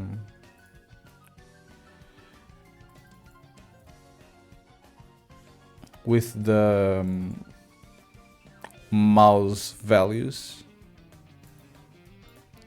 Okay, I don't want bots. Thank you.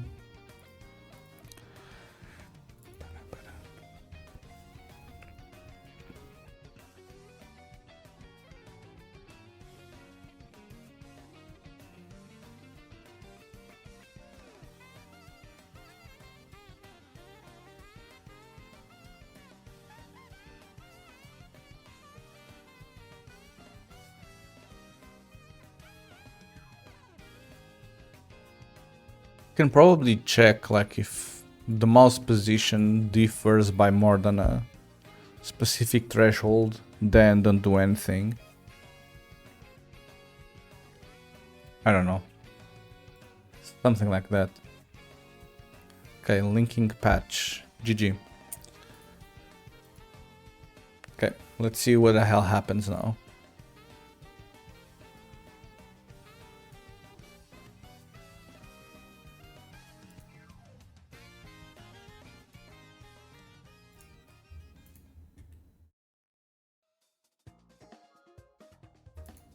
Why are you not logging, bro?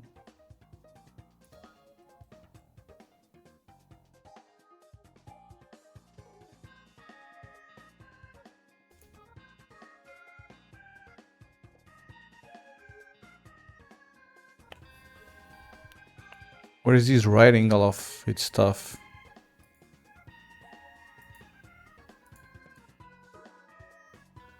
Is it here?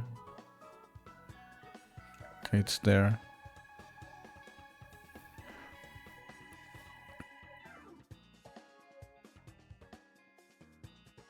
Can I like filter out stuff? I kinda didn't want to have these spamming all of this stuff, but whatever. Whatever. Okay, let's see.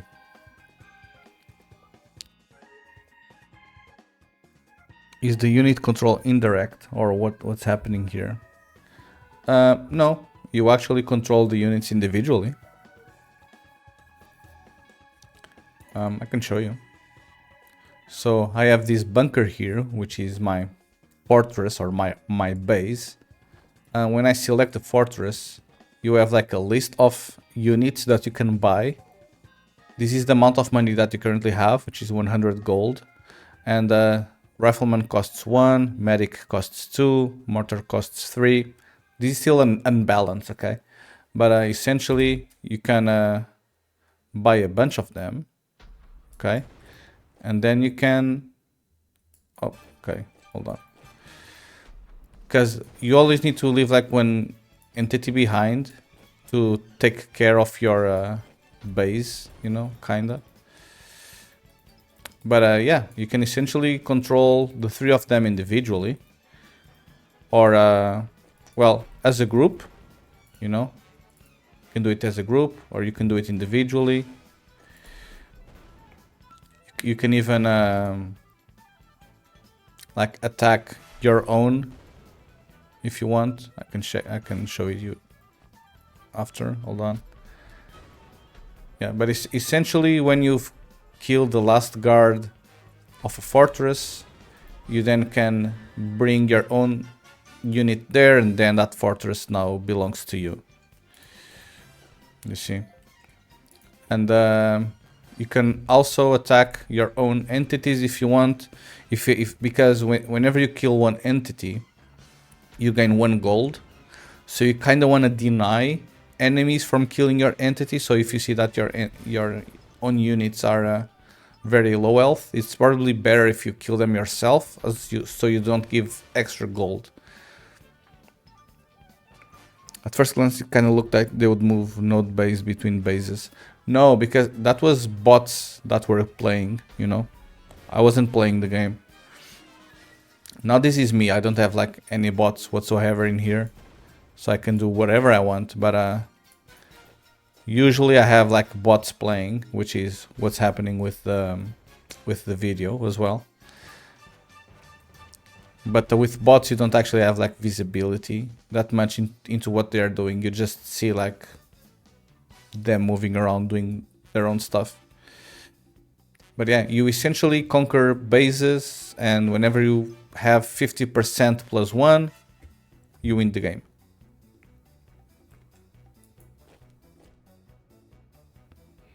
Yeah, and then you have like these multi-collection widget. You can like throw one guy there, you can like follow it. So you control like everything. See, like he's ignoring every single one because I told him to move. So yeah, plenty of cool stuff. Plenty of cool stuff.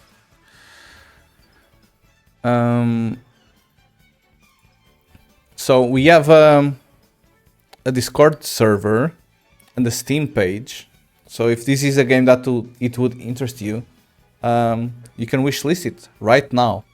We are hoping to have like a playable beta by the end of the year. We are currently also trying to apply for the Epic Mega Grant to help like with the development. So or to pay for development, because we are essentially working this on our own spare time, you know. So yeah, that's the current state of the project. There's a Discord link somewhere here on my Twitch page just for the game itself, like standalone Discord server, where we do playtests. We also run some tournaments every once in a while. We have prize pools for those tournaments every once in a while, like once a month or once every 2 months. So yeah, if this is a type of game that you enjoy playing, or if you just want to support the adventure, give it a like or a wish list or something. Okay, so if I move this,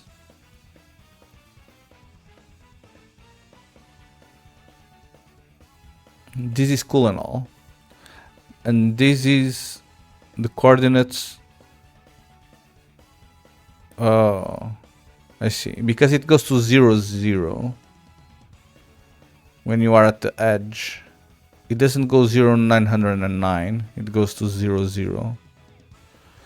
But if you go from the other side, it just goes and goes, which is weird. And if I go to the bottom, it works. But if I go to the top, it goes to 0, 0 again.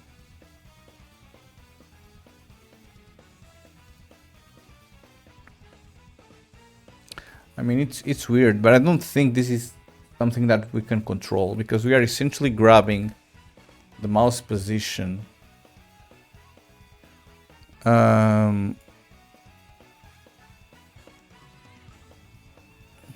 We're essentially grabbing the mouse position from Unreal, you know.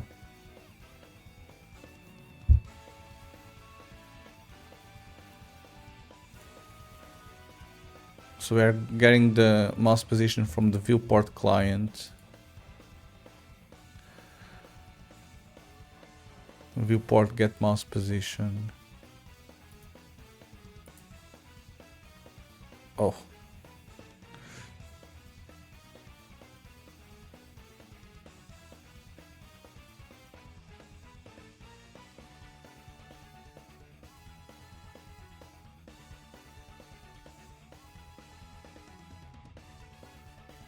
Yeah, I actually don't know why.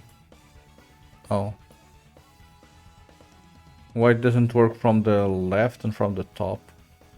Well, probably because they don't support like negative coordinates or something. Hi, cool to see someone else building an RTS game. I assume this is not turn-based. It's not turn-based, it's real-time strategy. Welcome to the stream, Processor Chaos. Yeah, this game has been in development for 2 years already. It's inspired by a Warcraft 3 mod.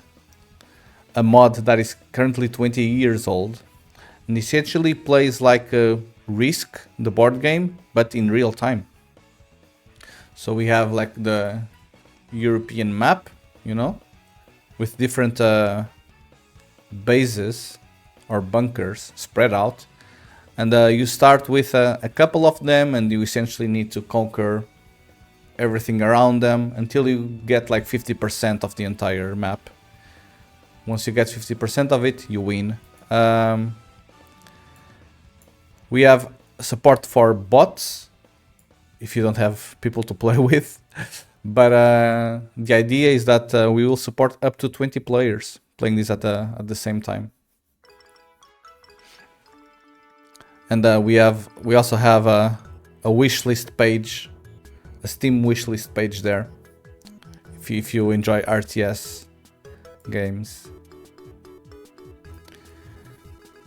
But yeah, if you have more questions, let me know. Glad to answer them.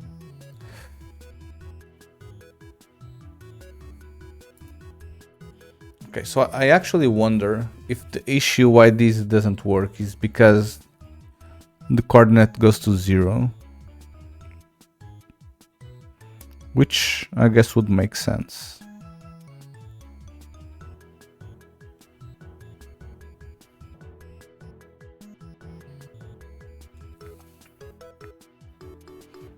So what I can literally do here, oops.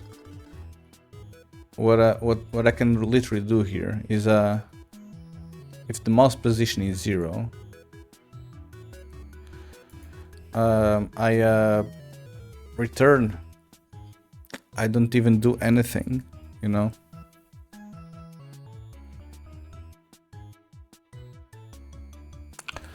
Although I would say that I would kinda would like to have like loop around working, you know.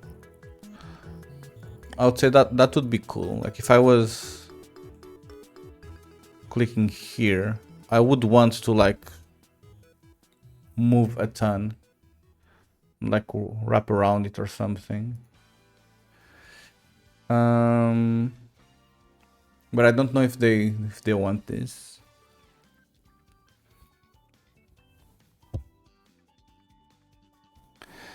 Inspired by Warcraft 3 is closed. Same publisher. My game is inspired by StarCraft and block building games like Minecraft. Would you call your game light, real time, or something? Is it like fun and fast to play or very complex? No, it's fun and fast. It's complex in the terms that you need to have like tactics when playing this, you know, because you are just not gonna spawn a bunch of guys and like throw them at the enemy. You probably want to have like several bases around them and attack them at once from all of the sides to make it harder on themselves. But the way that this plays is like, it's very simple. It's literally, you click on one of your bases, you know, and you mash a bunch of keyboard keys to spawn the units. You see, they're spawning. This is like the spawn queue. And then you just select them and you command them whenever you want to do. There's no upgrades. There is no inventory management. There's nothing like that. You just select entities and tell them to do something. Obviously, this becomes complex because once you have more fortresses spread out over the world, you kind of need to go to this fortress and do something, and then to this fortress and do something. But whenever you have like multiple fortresses nearby one another, you can double click one of the fortresses. It will automatically select all of them, and then if you click Q, for example, it spawns, all of them will spawn the same unit, and they will throw the same unit at the same position, you know. So we are trying to make it very easy to play, even if when you have like multiple units and multiple fortresses and whatnot. We have like multiple selection systems which allows you to select all of them pretty much at the same time and control all of them at the same time as well. But yeah, you can see here, if I click on a fortress and I double click on it, it selects all of the fortresses nearby. If I single click on a unit, it gives me that unit. If I rectangle select, it selects all of those in the rectangle. If I double click a unit, it selects everything of the same type around, like on screen essentially, which is pretty cool. But yeah, you can literally like do bloop, do this, and then it selects all of them at once. Yeah, the idea of using world map is nice and adds something to the game. That is very true. Although we are not really, I mean, for example, Catalonia or Barcelona, it's like its own separate country, you know? I mean, we are not trying to be realistic with them, you know? We are just trying to have fun, essentially. So some... Oh, Greece is a lowercase. I just noticed it. Everything else is uppercase. That's fun. But yeah, like some regions here like are weird. Like for example, Italy is divided into northern Italy, southern Italy. Each one of the islands is its own country. You know. But yeah, when you control all of the fortresses or all of the bunkers on a country, you can see that the country gets painted with the color of your team. The central flag will also change to be your own color. And whenever you control a country, the central flag will spawn entities automatically every 20 seconds, every turn, essentially. It's not a real turn, you know, but that's how we keep track of progress. Like all the stats that we make, we count stats every 20 seconds. Although the game is real time, we still have like this concept of every 20 seconds something happens. But yeah, I mean, it's pretty cool. Pretty cool. But yeah, I mean, you can spawn a bunch of stuff.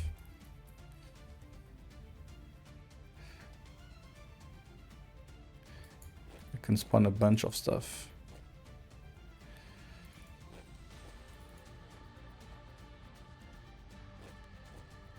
We have some sort of... oh, this only allows me to select the first 24. I see. But we have like some tests that we try to run with like thousands of entities, and it's very fun.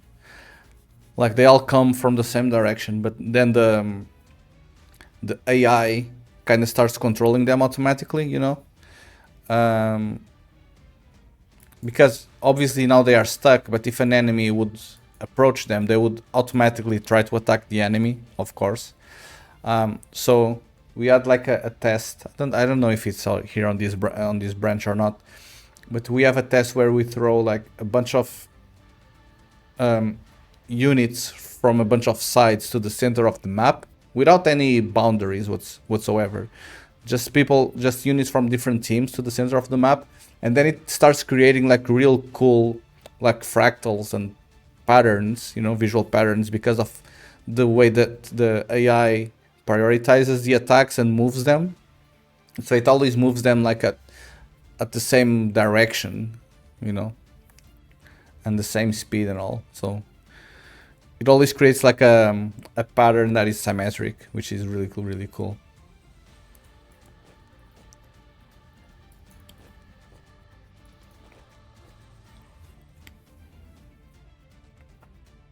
But yeah, this is the game. This is the game.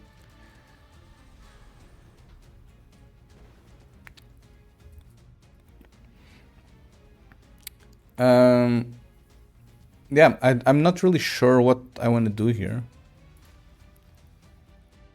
actually.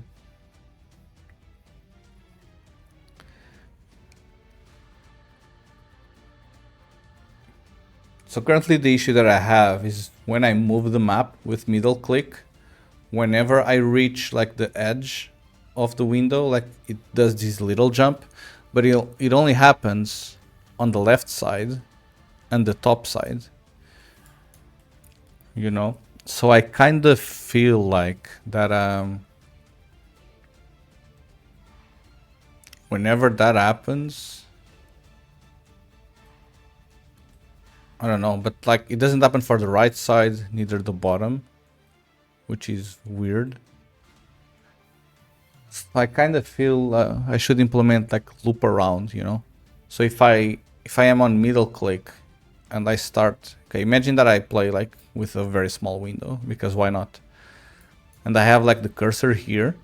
If I start moving the cursor to the left side, it should behave as Unity does, which is now it loops around from the right side here, you know. Like it moves the cursor all the way here, and then it continues working, you know, like whoop, it does like this, without me releasing the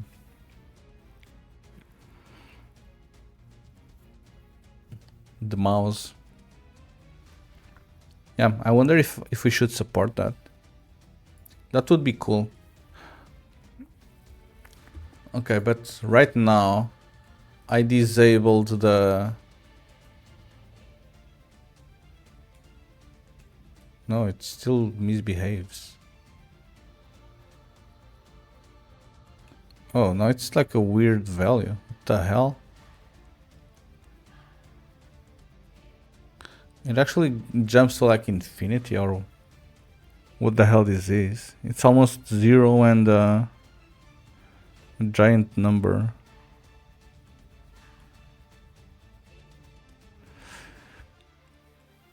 Yeah, I feel like I'll need to discuss with the team what they want to do about this.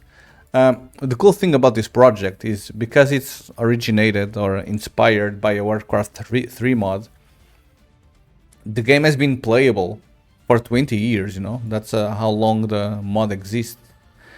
And in reality, the players expect this game to play very identical to what that game plays like.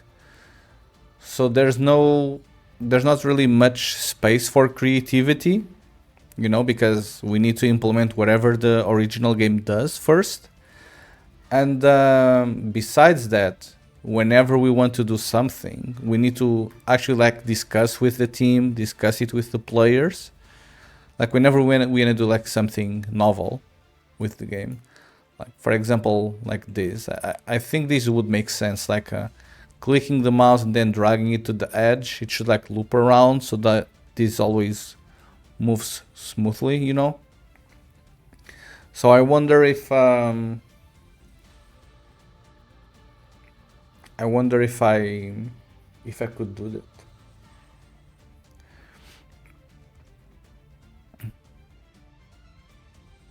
I think it makes some aspects easy for you. You already know the gameplay works. Yeah, exactly. Exactly. I mean, we are still implementing our own units, you know.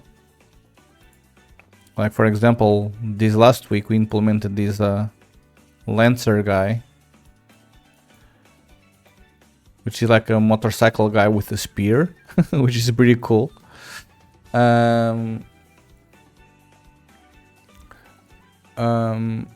So yeah, we are still implementing our own stuff, but like all of the medics and mortars and projectiles and tanks and stuff, that comes from the original game. And by default, they have the same base stats as the original game, with the exception of the cost. You know, like the... Oh, I just saw that the cost disappears from the top. The amount of gold that I have. But yeah, with the exception of this cost, because this is just like a debug, essentially, debug values. But all of this is very easy to customize. So that's cool. That's cool.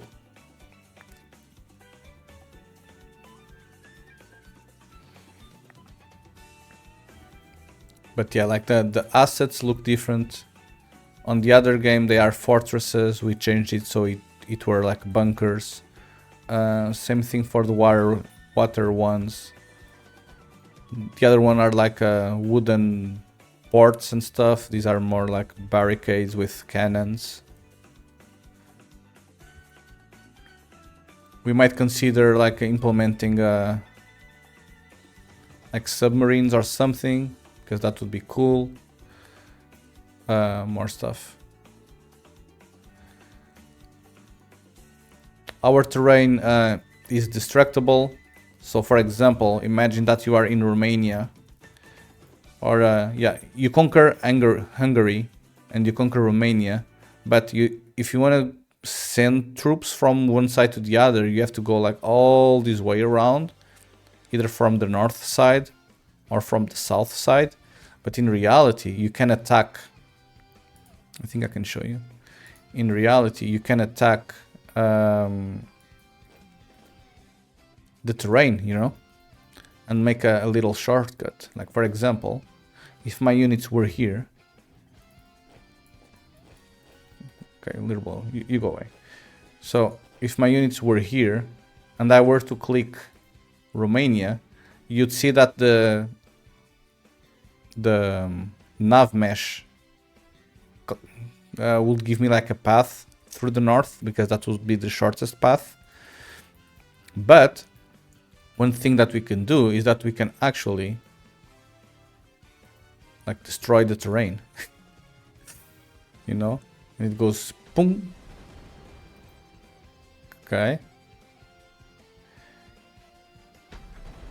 pretty cool. And now if I click Romania, they go through it instead of going all the way around, you know, which is pretty cool. Which is pretty cool.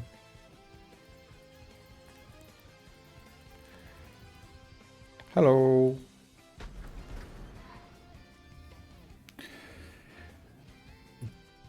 We have a ton of debug tools as well. Like you can see here, if I were to attack parts of the map, then it essentially updates the nav mesh, not the nav mesh, the flow field, which is what we use to. It's funny that it doesn't render in real time though. But you see, like the rock was destroyed, and now it clears the path. So now essentially everything that is green allows us to move through, which is really nice.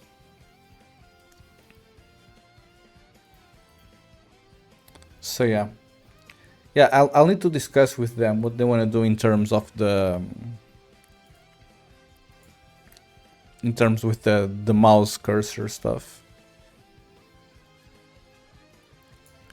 because I kind of feel like this should loop around, you know. Can I actually move around? Set mouse position. Positions the mouse in screen space in pixels. Okay.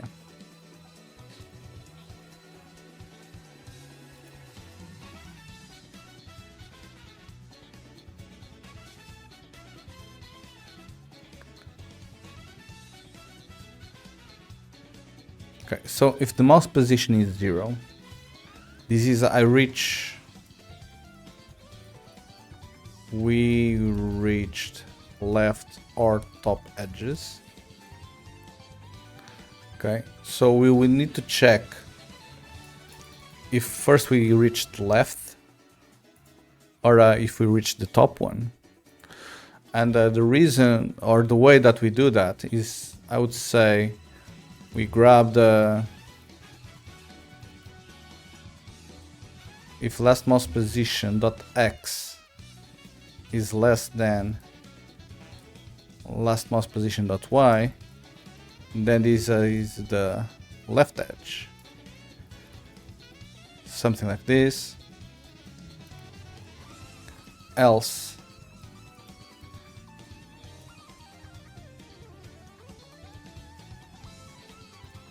do this right edge, no, top edge.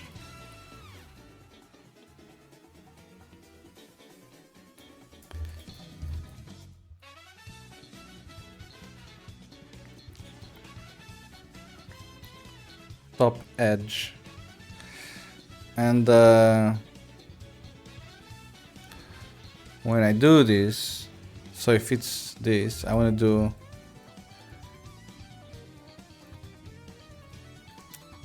set mouse location. It's weird how this is called get mouse position, but then this is set mouse location, which is fine, which is fine.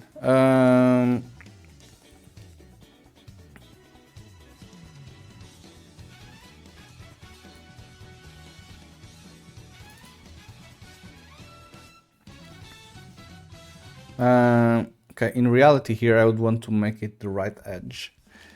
Can I actually get...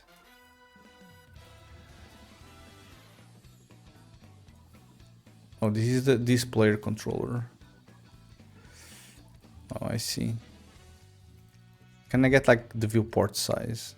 I can.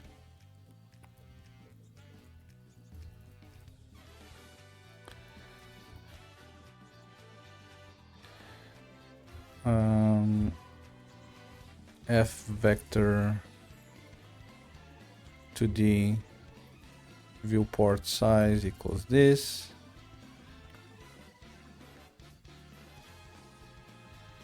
Oh, so I actually have... Really? Okay, so I have to call execute this. No? This blueprint callable.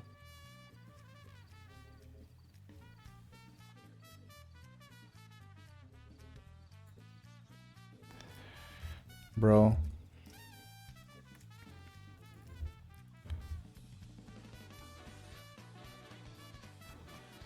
Can I do this?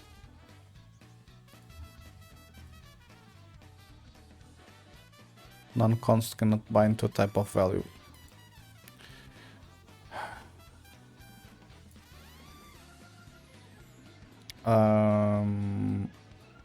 Float viewport width,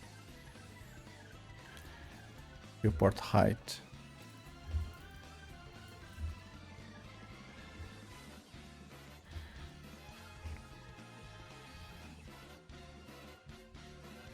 Oh, these are int 32s. Okay. Okay, so if this is this, then I want to do -1. I guess. You know? Something like this. And if I do this, then I want to do last position mouse.x, and here I want to go viewport height.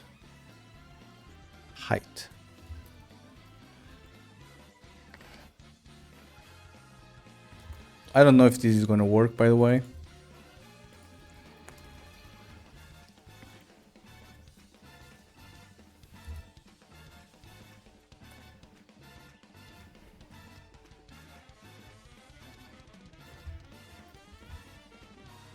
I don't know if this is going to work.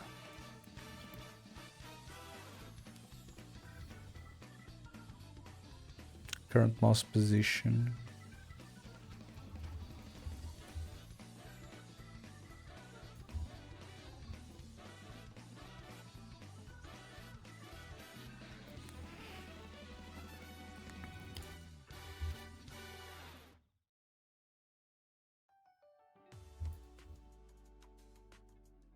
Okay, do I only have one signature for this? Yes. Okay, so I can do this instead, and here I can do this.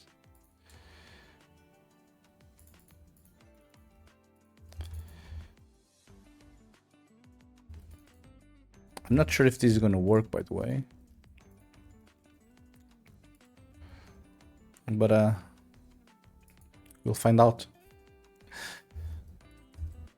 No, I kind of want to have this inside.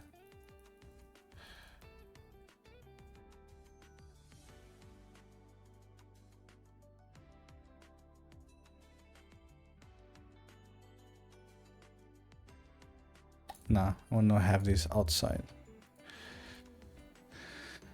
Okay.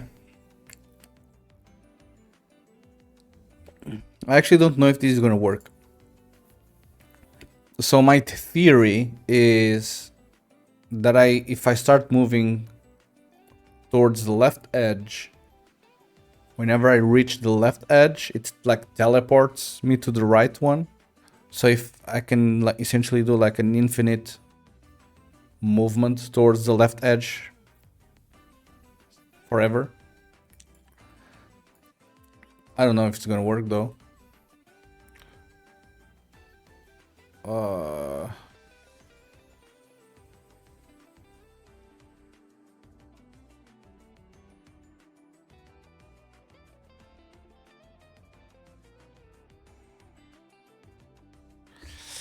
No.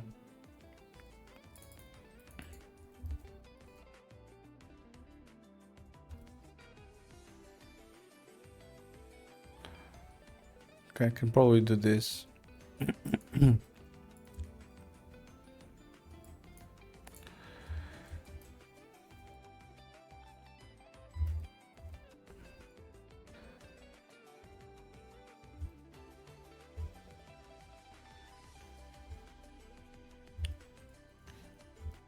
Okay, and this is a current mouse position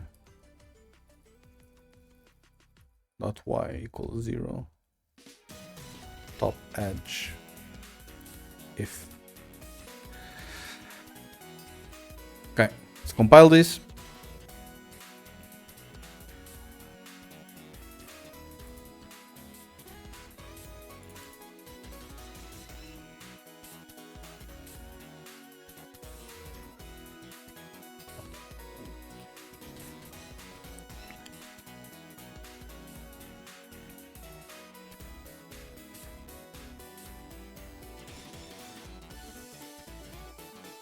I mean, it does not work.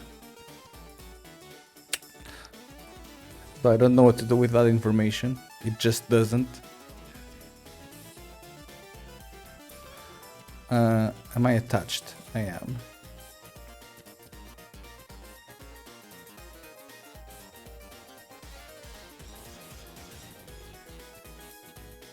Okay, but current mouse position is set to 0 though.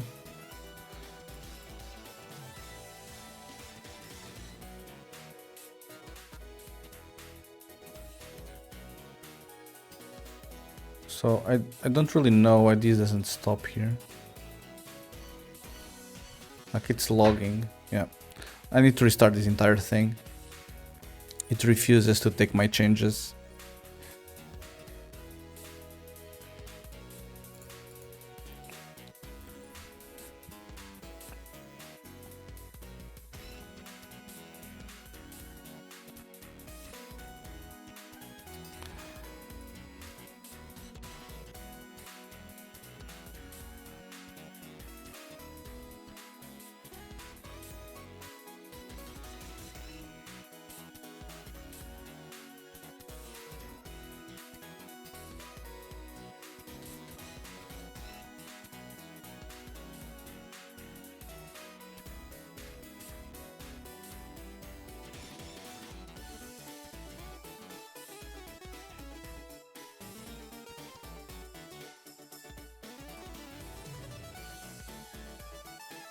Move.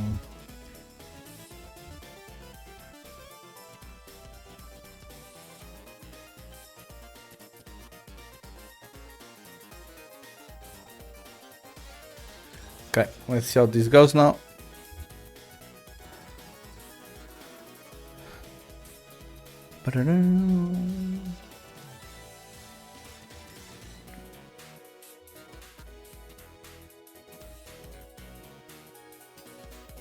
Oh, it kind of worked beautifully, almost.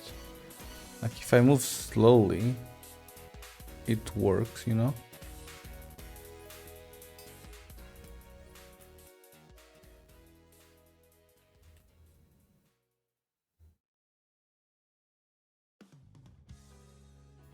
If I move slowly, it kind of works.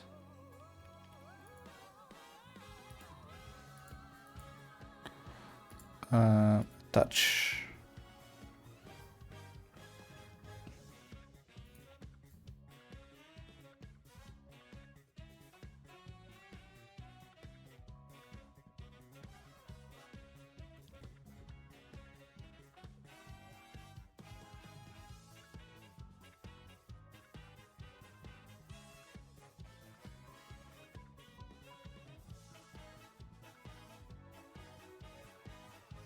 I never know where these logs output sit here.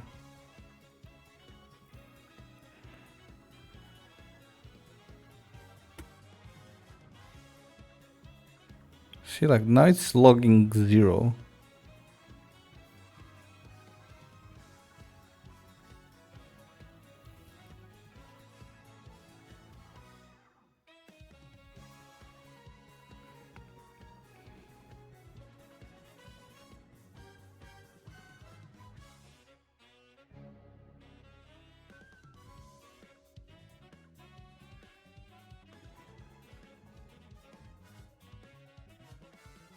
Oh, is it the 20% stuff? No. Okay, sometimes this doesn't work. Which is weird because it does print the...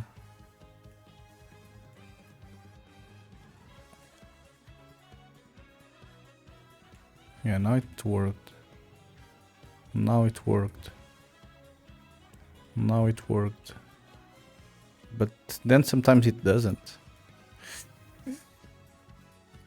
Which is weird. But it's saying that the current mouse position is 0.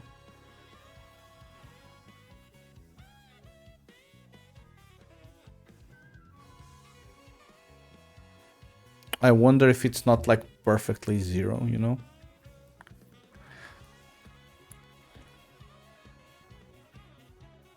Because this is a float number, I believe.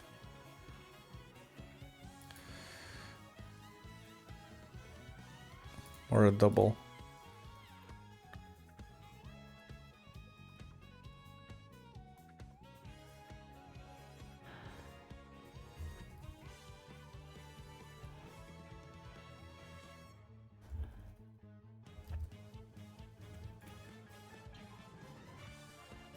I'd probably do it like this.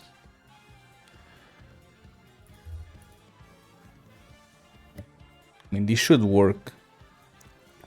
Essentially, it shouldn't ever print 0 there. You know? Ever. Because if it prints 0, then it returns from here.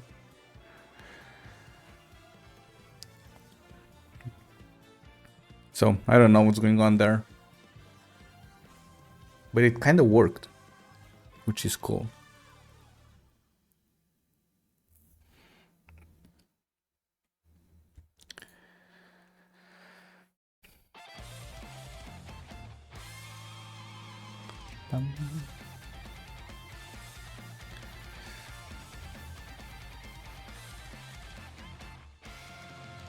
It's almost raining. Very sad.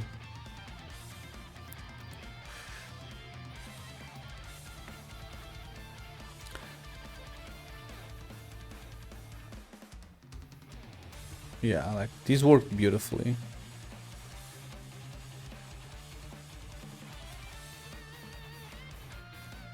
Not the top one for some reason. Oh, the top one is giving me that corner there.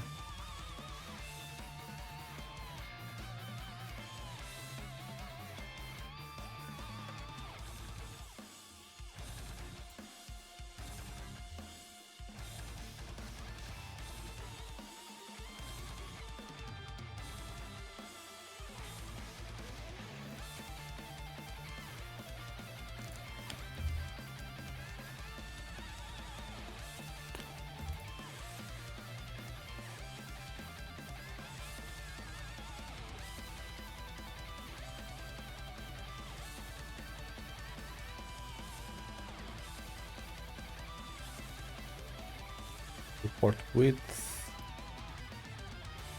then it moves to 1.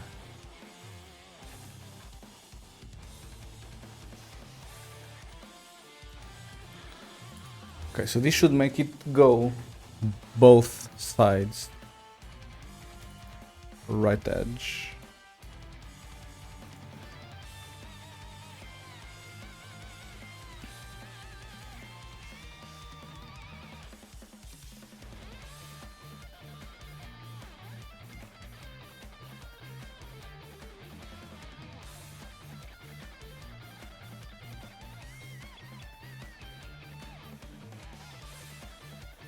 It always takes so long, like just compiling the project.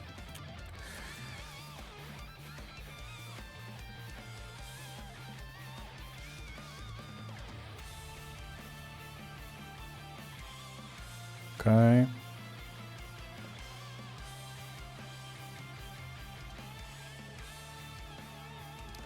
Okay, so this should fix the... like the go from the left to go to the right. Although it's... sometimes it doesn't go there.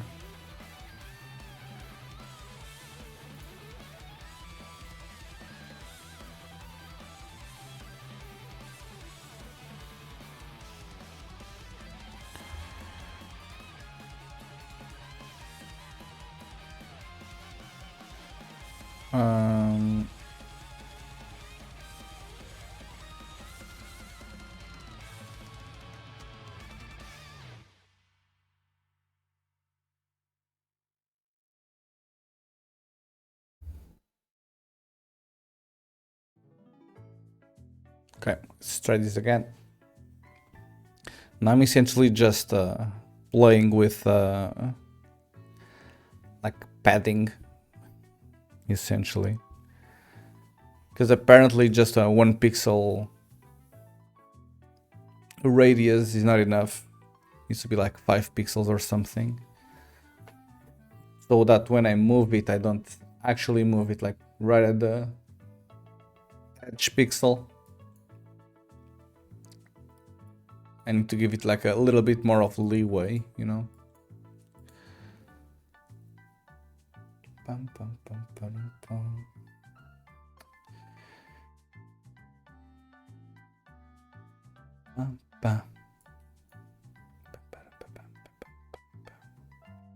Okay, let's see now.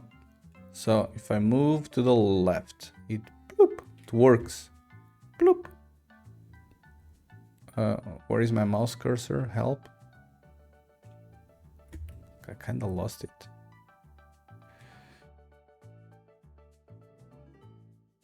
I mean, these kinda works, although sometimes it still lags a little bit for some reason. I mean, if I do it slowly, it always works. But if I move it fast, sometimes it doesn't like that. Okay, and if I go the other direction,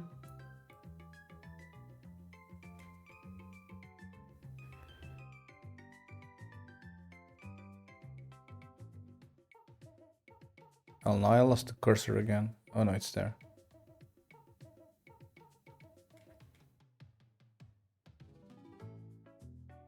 Okay, so it kinda works better when going left to right. Like it always works perfectly. Like, but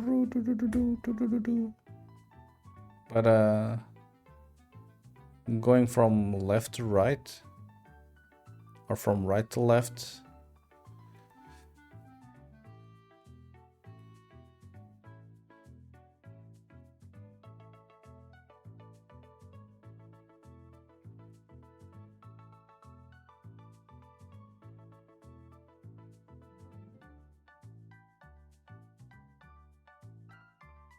sometimes it doesn't like doing this.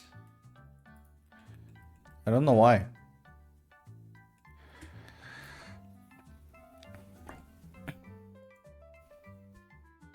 I don't know why. Because if I'm doing this and I'm moving it to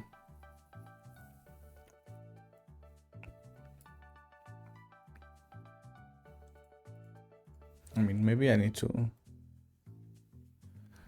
decrease this or something.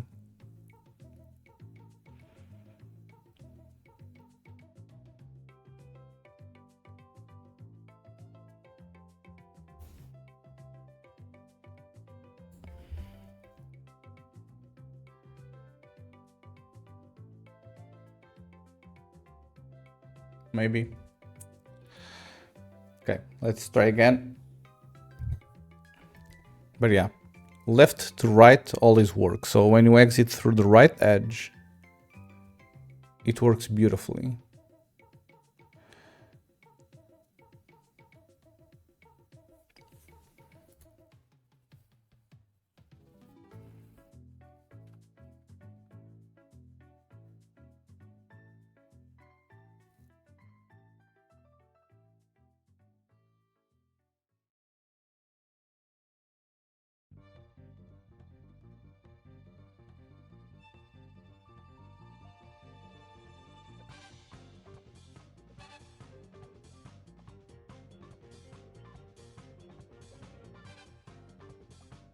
Right, let's see.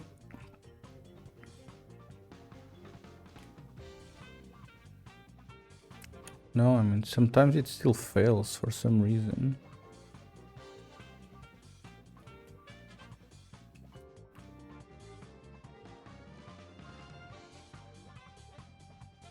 It's hella weird. Do I need to like increment this? I mean, I kind of don't want to just move these values randomly, you know? Okay, what about top and bottom? Like when I do this, it made it so properly. So, boop.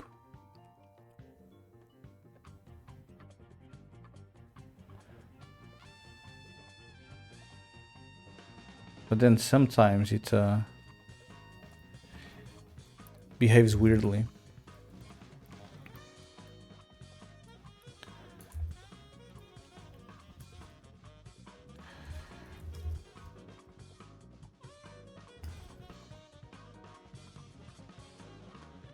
I actually don't know if 0 is top or bottom though. Let me quickly check.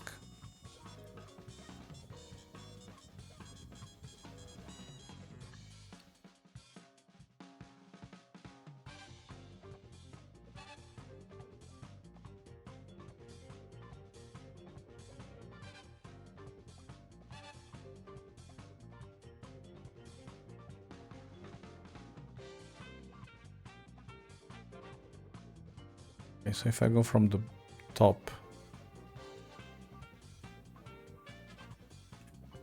that came as 0 for some reason. I don't understand.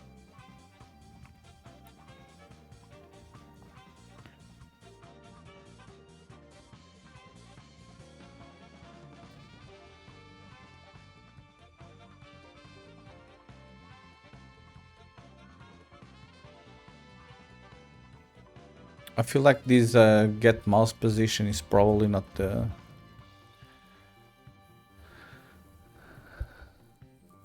best way to call this. I don't know.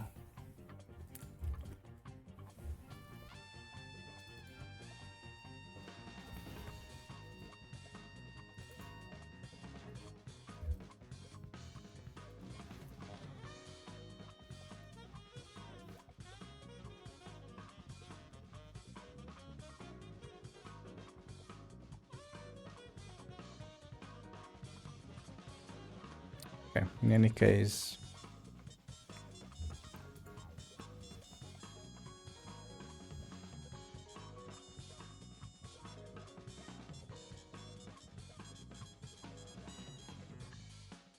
-5, 5, -5, 5, report height.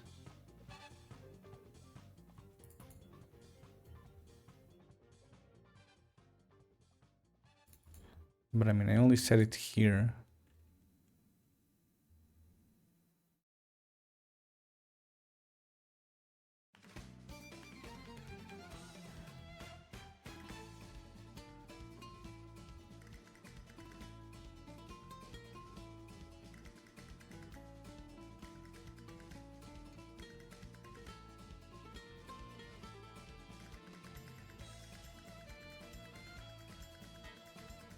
Okay, maybe I need to get rid of the screen delta stuff. No, but this will make it so that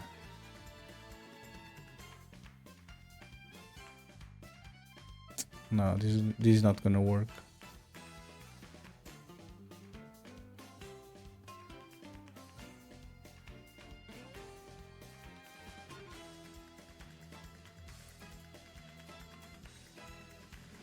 I ate more of your authentic Portuguese food yesterday.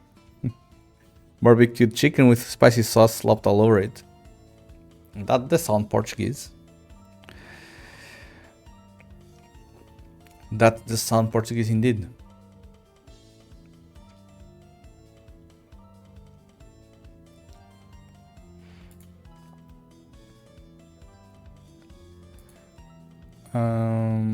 I wonder if I can do this, you know.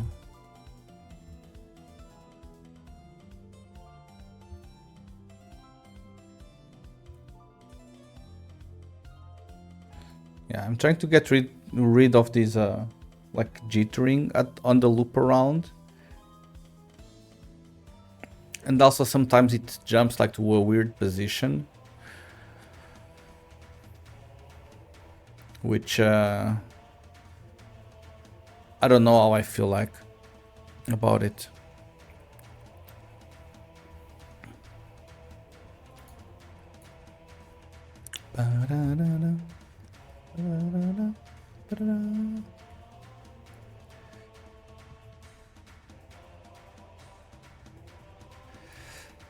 Play.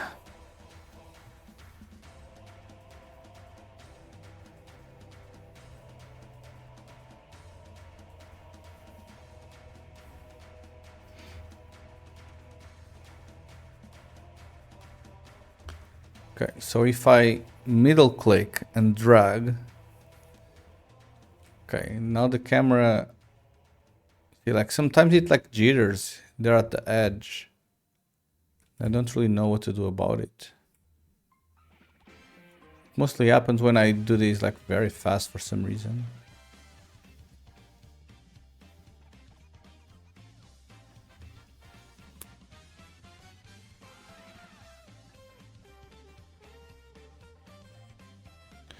When I do it very fast.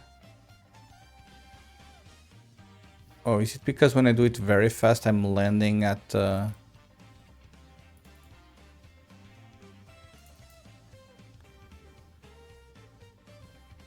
no, this doesn't make any sense.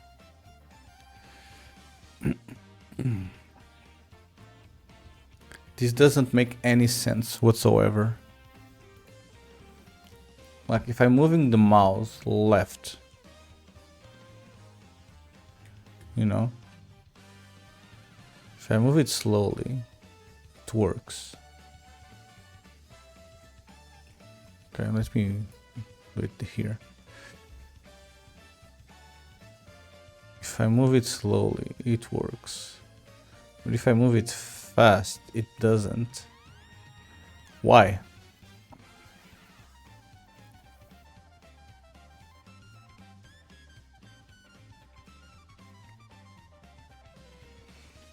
Why doesn't this work? It doesn't even like show it on the left side, so it's not even looping around. But this feels like it's clamping itself in there.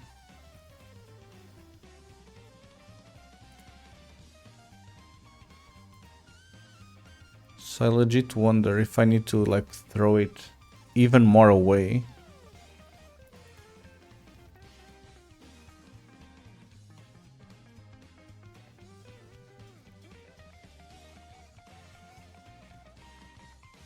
Do I need to like calculate the difference between last mouse position minus current mouse position and add it there? Surely not. Because this will give me viewport width -5 and the last mouse position. And then I'm setting current mouse position to this same value here. Which means that it's not gonna enter here. But why does this stop it from happening? But it's only like for fast moving stuff.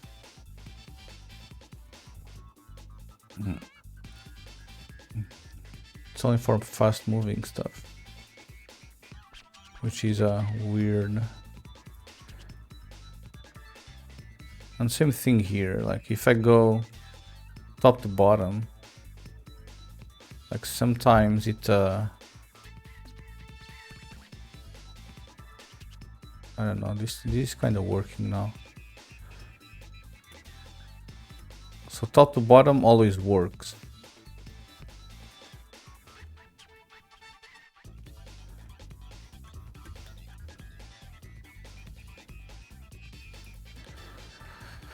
So right edge and bottom always work. But exiting from the left or exiting from the top, sometimes it doesn't work. I don't know, and I don't know why.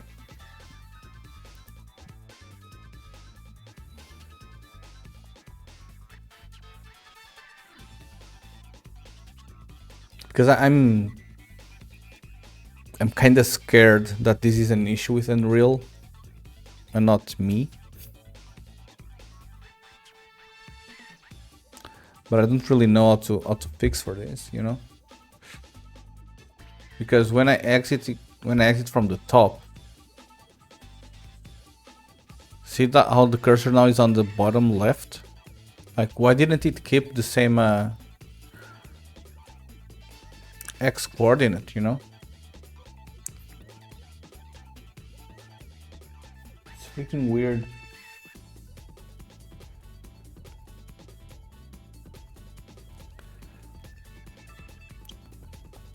I'll show it again. So if I go to the right side, it always loops from the left, like properly, which is like cool and all. Like this works perfectly and amazingly, you know. This like works really nice. If I go through the bottom, it always works like really nice, you know, bloop, bloop, bloop, bloop, bloop, bloop, bloop, bloop. Like really cool. But if I go through the left, it mostly works if I go slowly. But if I go fast, like the mouse cursor gets like stuck in there. You see? I think this is difficult to see, but you see like how the mouse cursor is like stuck in there? Like it doesn't move. See, boop, it's like stuck. And when I exit from the top, sometimes it works, as it is working now.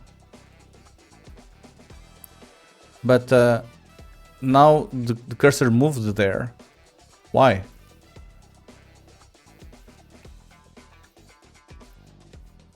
It's weird. It's weird. Is it the same in release mode? Out of editor? I don't know. Maybe. Maybe not. I don't even know if I can compile this in a standalone mode. Let's see.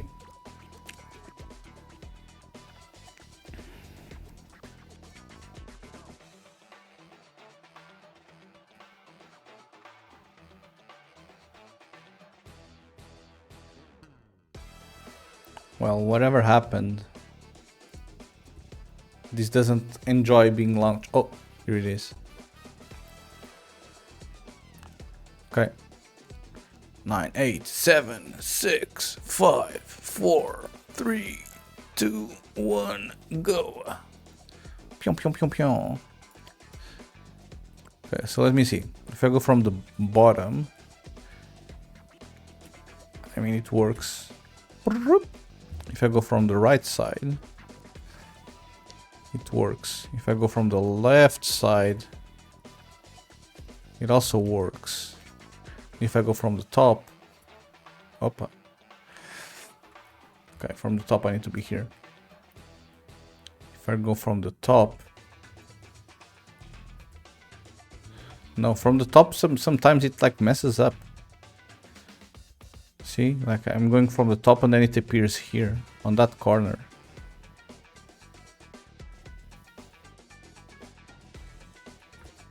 But everything else works.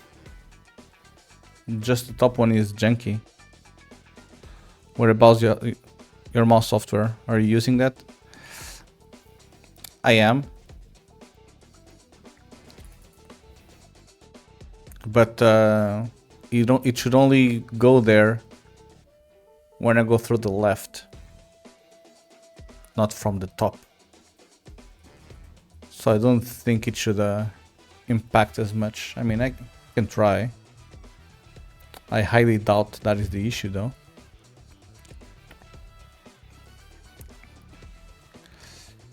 Disconnect. Okay, now it's disconnected. No, it happened again. Let me go from this side here.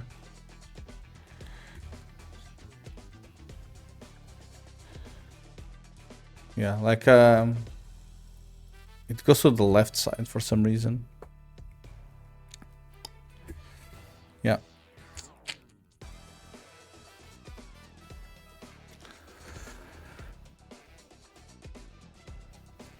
Now, how do I debug this? I would say that the issue is this method, you know?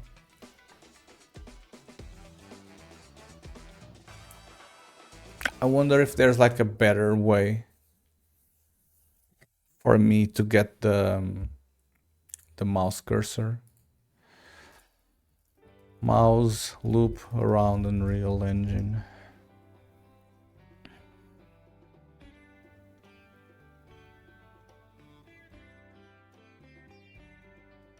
iRacing is down. We can play any car and any track. Go, go, go.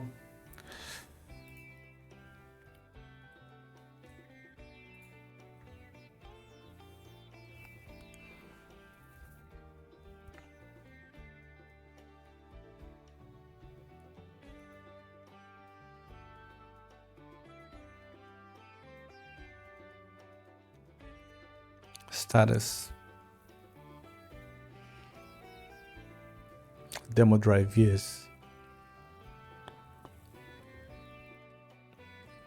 Pretty cool. This is the first time I see the status page.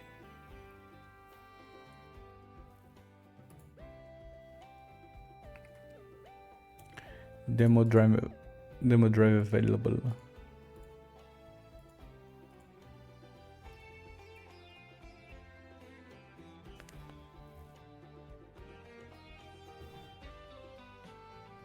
Bloop. Very cool. Very, very cool. Okay, in any case, I don't want any of this.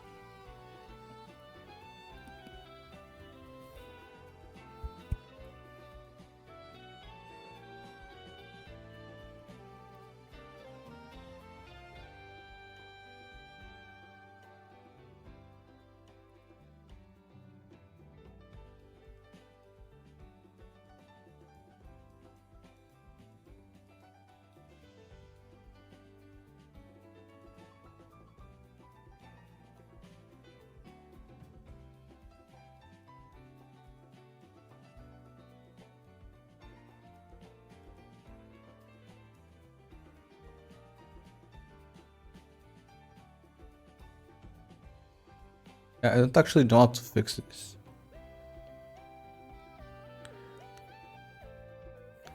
I mean, at least it doesn't...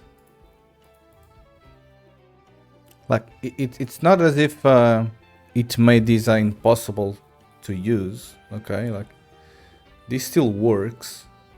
It's still gonna move properly the camera. Like, the mouse cursor just moves like to the wrong position. But like the camera movement, well, actually here it gets stuck sometimes. If I go to the bottom, it always works.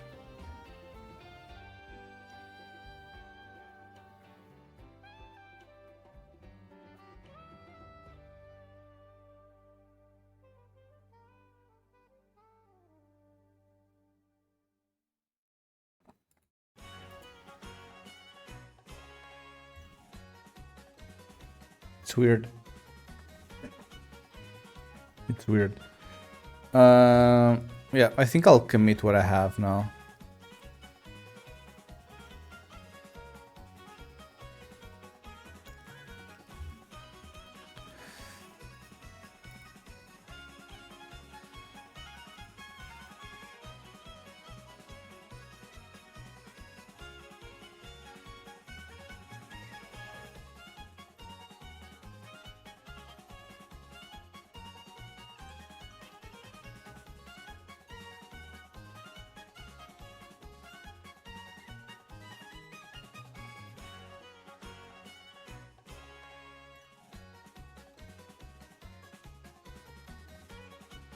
Yep, I think I'll commit what I have now. I'll ask them to test. And I'll ask them if they have like any idea whatsoever of what it can be.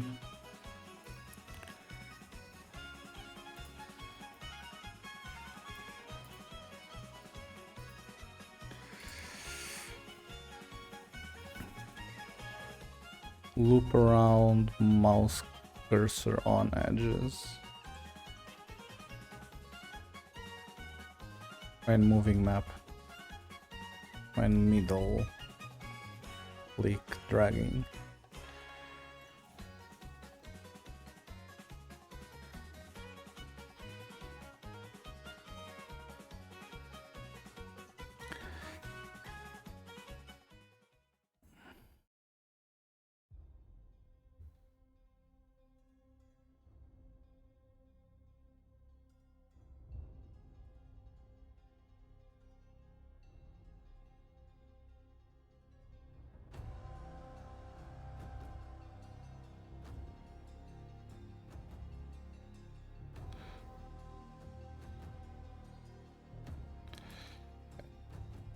I implemented the loop around. Let me know. It's kind of janky while playing in editor. It's kind of janky while playing in editor. The editor grabs mouse as well.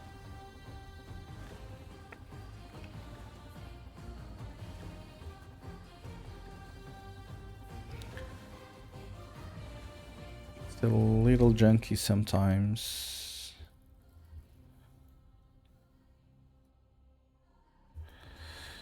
But behaves really well on a standalone window. Let me know what you think.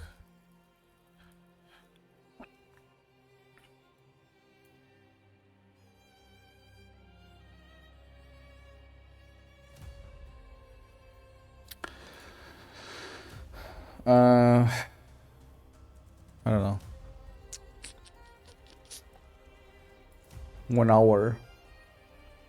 Yeah, I'll put it as testing, although I'm not exactly sure if they are gonna like this approach. Let me write here. There's it behaves a little janky when playing through the editor. Works really well when playing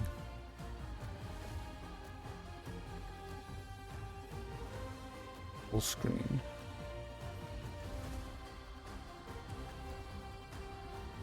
Its own window.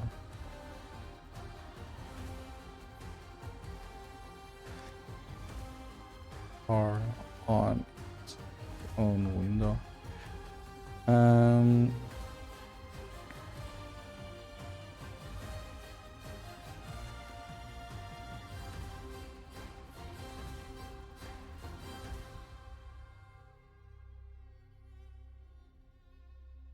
Well, I'll just leave it as this. Okay. I think this has been the stream. I kinda need to get ready for my appointment now. Who designed that UI? Brown theme? Where? What do you mean?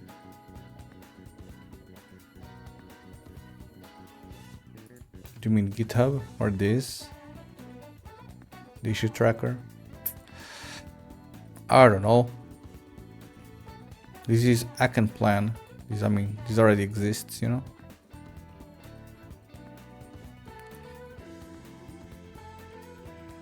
Bum appointment, no.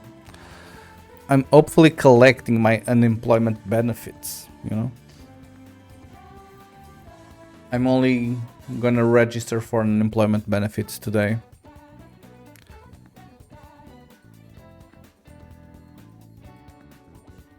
I had like 3 months to do it, and I'm already at the beginning of month 2.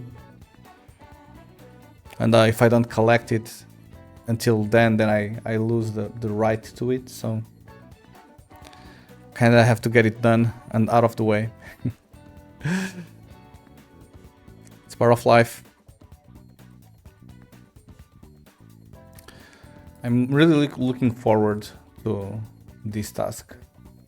Like doing a particle effect between 2 points, like a scrolling arrow kind of thing. Do they make you get a job there? 100% yes. Which is the scariest part. So, to put things into perspective, although I'm probably gonna spoil a ton of personal information, but whatever. But to put things into perspective, I was being paid $5,300 a month, gross. And the unemployment benefit is $1,300. And in order for me to be able to collect an employment benefit, I'll also need to actively look for a job.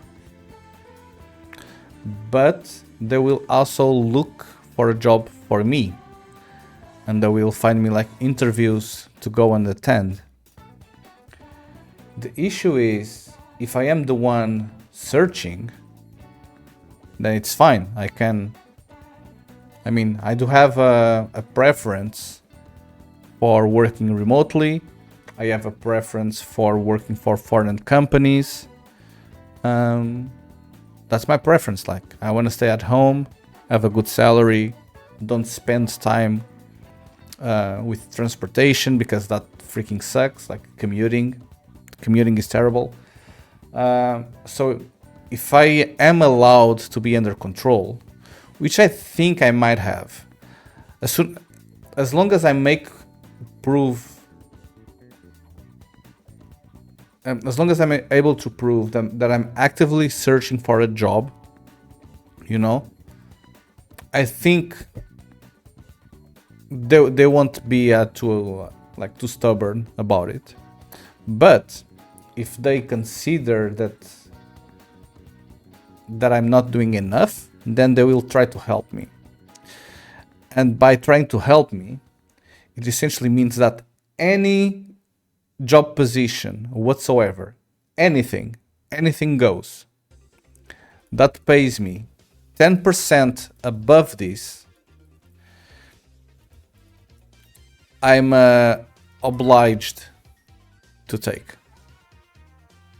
Which to be honest, like almost $500, almost $1,500 or euros in Portugal is like a freaking huge salary. Okay, for any means it's like huge. But anything that they find me that pays this, I'll need to take it. And if I refuse to take it, then they will stop paying me unemployment benefits.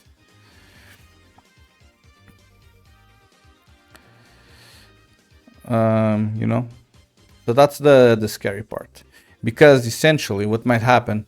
Hello, American. essentially what might happen is that some sort of IT company might find that they will be able to grab a senior person for 1,500 euros, when in reality they should be paying 2,500, you know? And then I am forced to accept. Or if I don't accept, then I don't collect the unemployment money. So that's the scary part. When my dad was interviewing people who were on forced interviews, they just showed up dressed like shit and were pretending to be entirely useless, so they never got hired. Yeah. That's what scares me the most. First, because I know they will force me to do some sort of like training. You know, they will force me to do like some sort of training, online training. So that will impact streaming times, because I don't know, I don't have control over when that will happen. It's whenever they decide. Then they can also like force me to go to random interviews up to 2 hours away. Up to 2 hours away in a commute time, you know.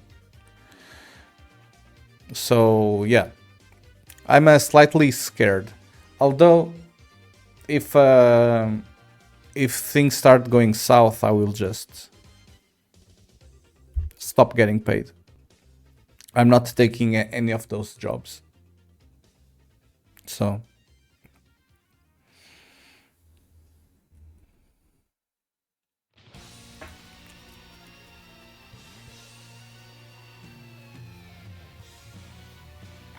okay, in any case, everyone, thank you very much for watching the stream. This has been the morning stream. We worked on the Unreal Engine project. Yeah, that's that. I'm not sure if I'll be here for the afternoon. I kind of doubt it. Like, I have an appointment in 1 hour and a half, and I still need to have lunch. I need to drive there. I don't know how long it's gonna take. So yeah, don't count on an afternoon stream at all. So I'll probably see you tomorrow, if that's okay with you. For everyone that's watching, if you guys could follow the channel, I would appreciate it. My goal for May is to try and reach 200 followers by the end of May. Fingers crossed I'll be able to do that. And besides that, I also have a Discord server. So yeah, if you guys want to hang out and talk offline about some nonsense that you might want to talk about, then feel free to join the server, and we can communicate there. Yeah, in any case, I'm gonna leave now. Is anyone streaming? Is like a team streaming or something?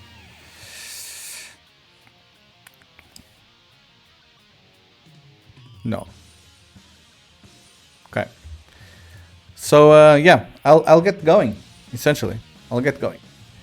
See you everyone, and I hope to catch you all again tomorrow morning. See ya.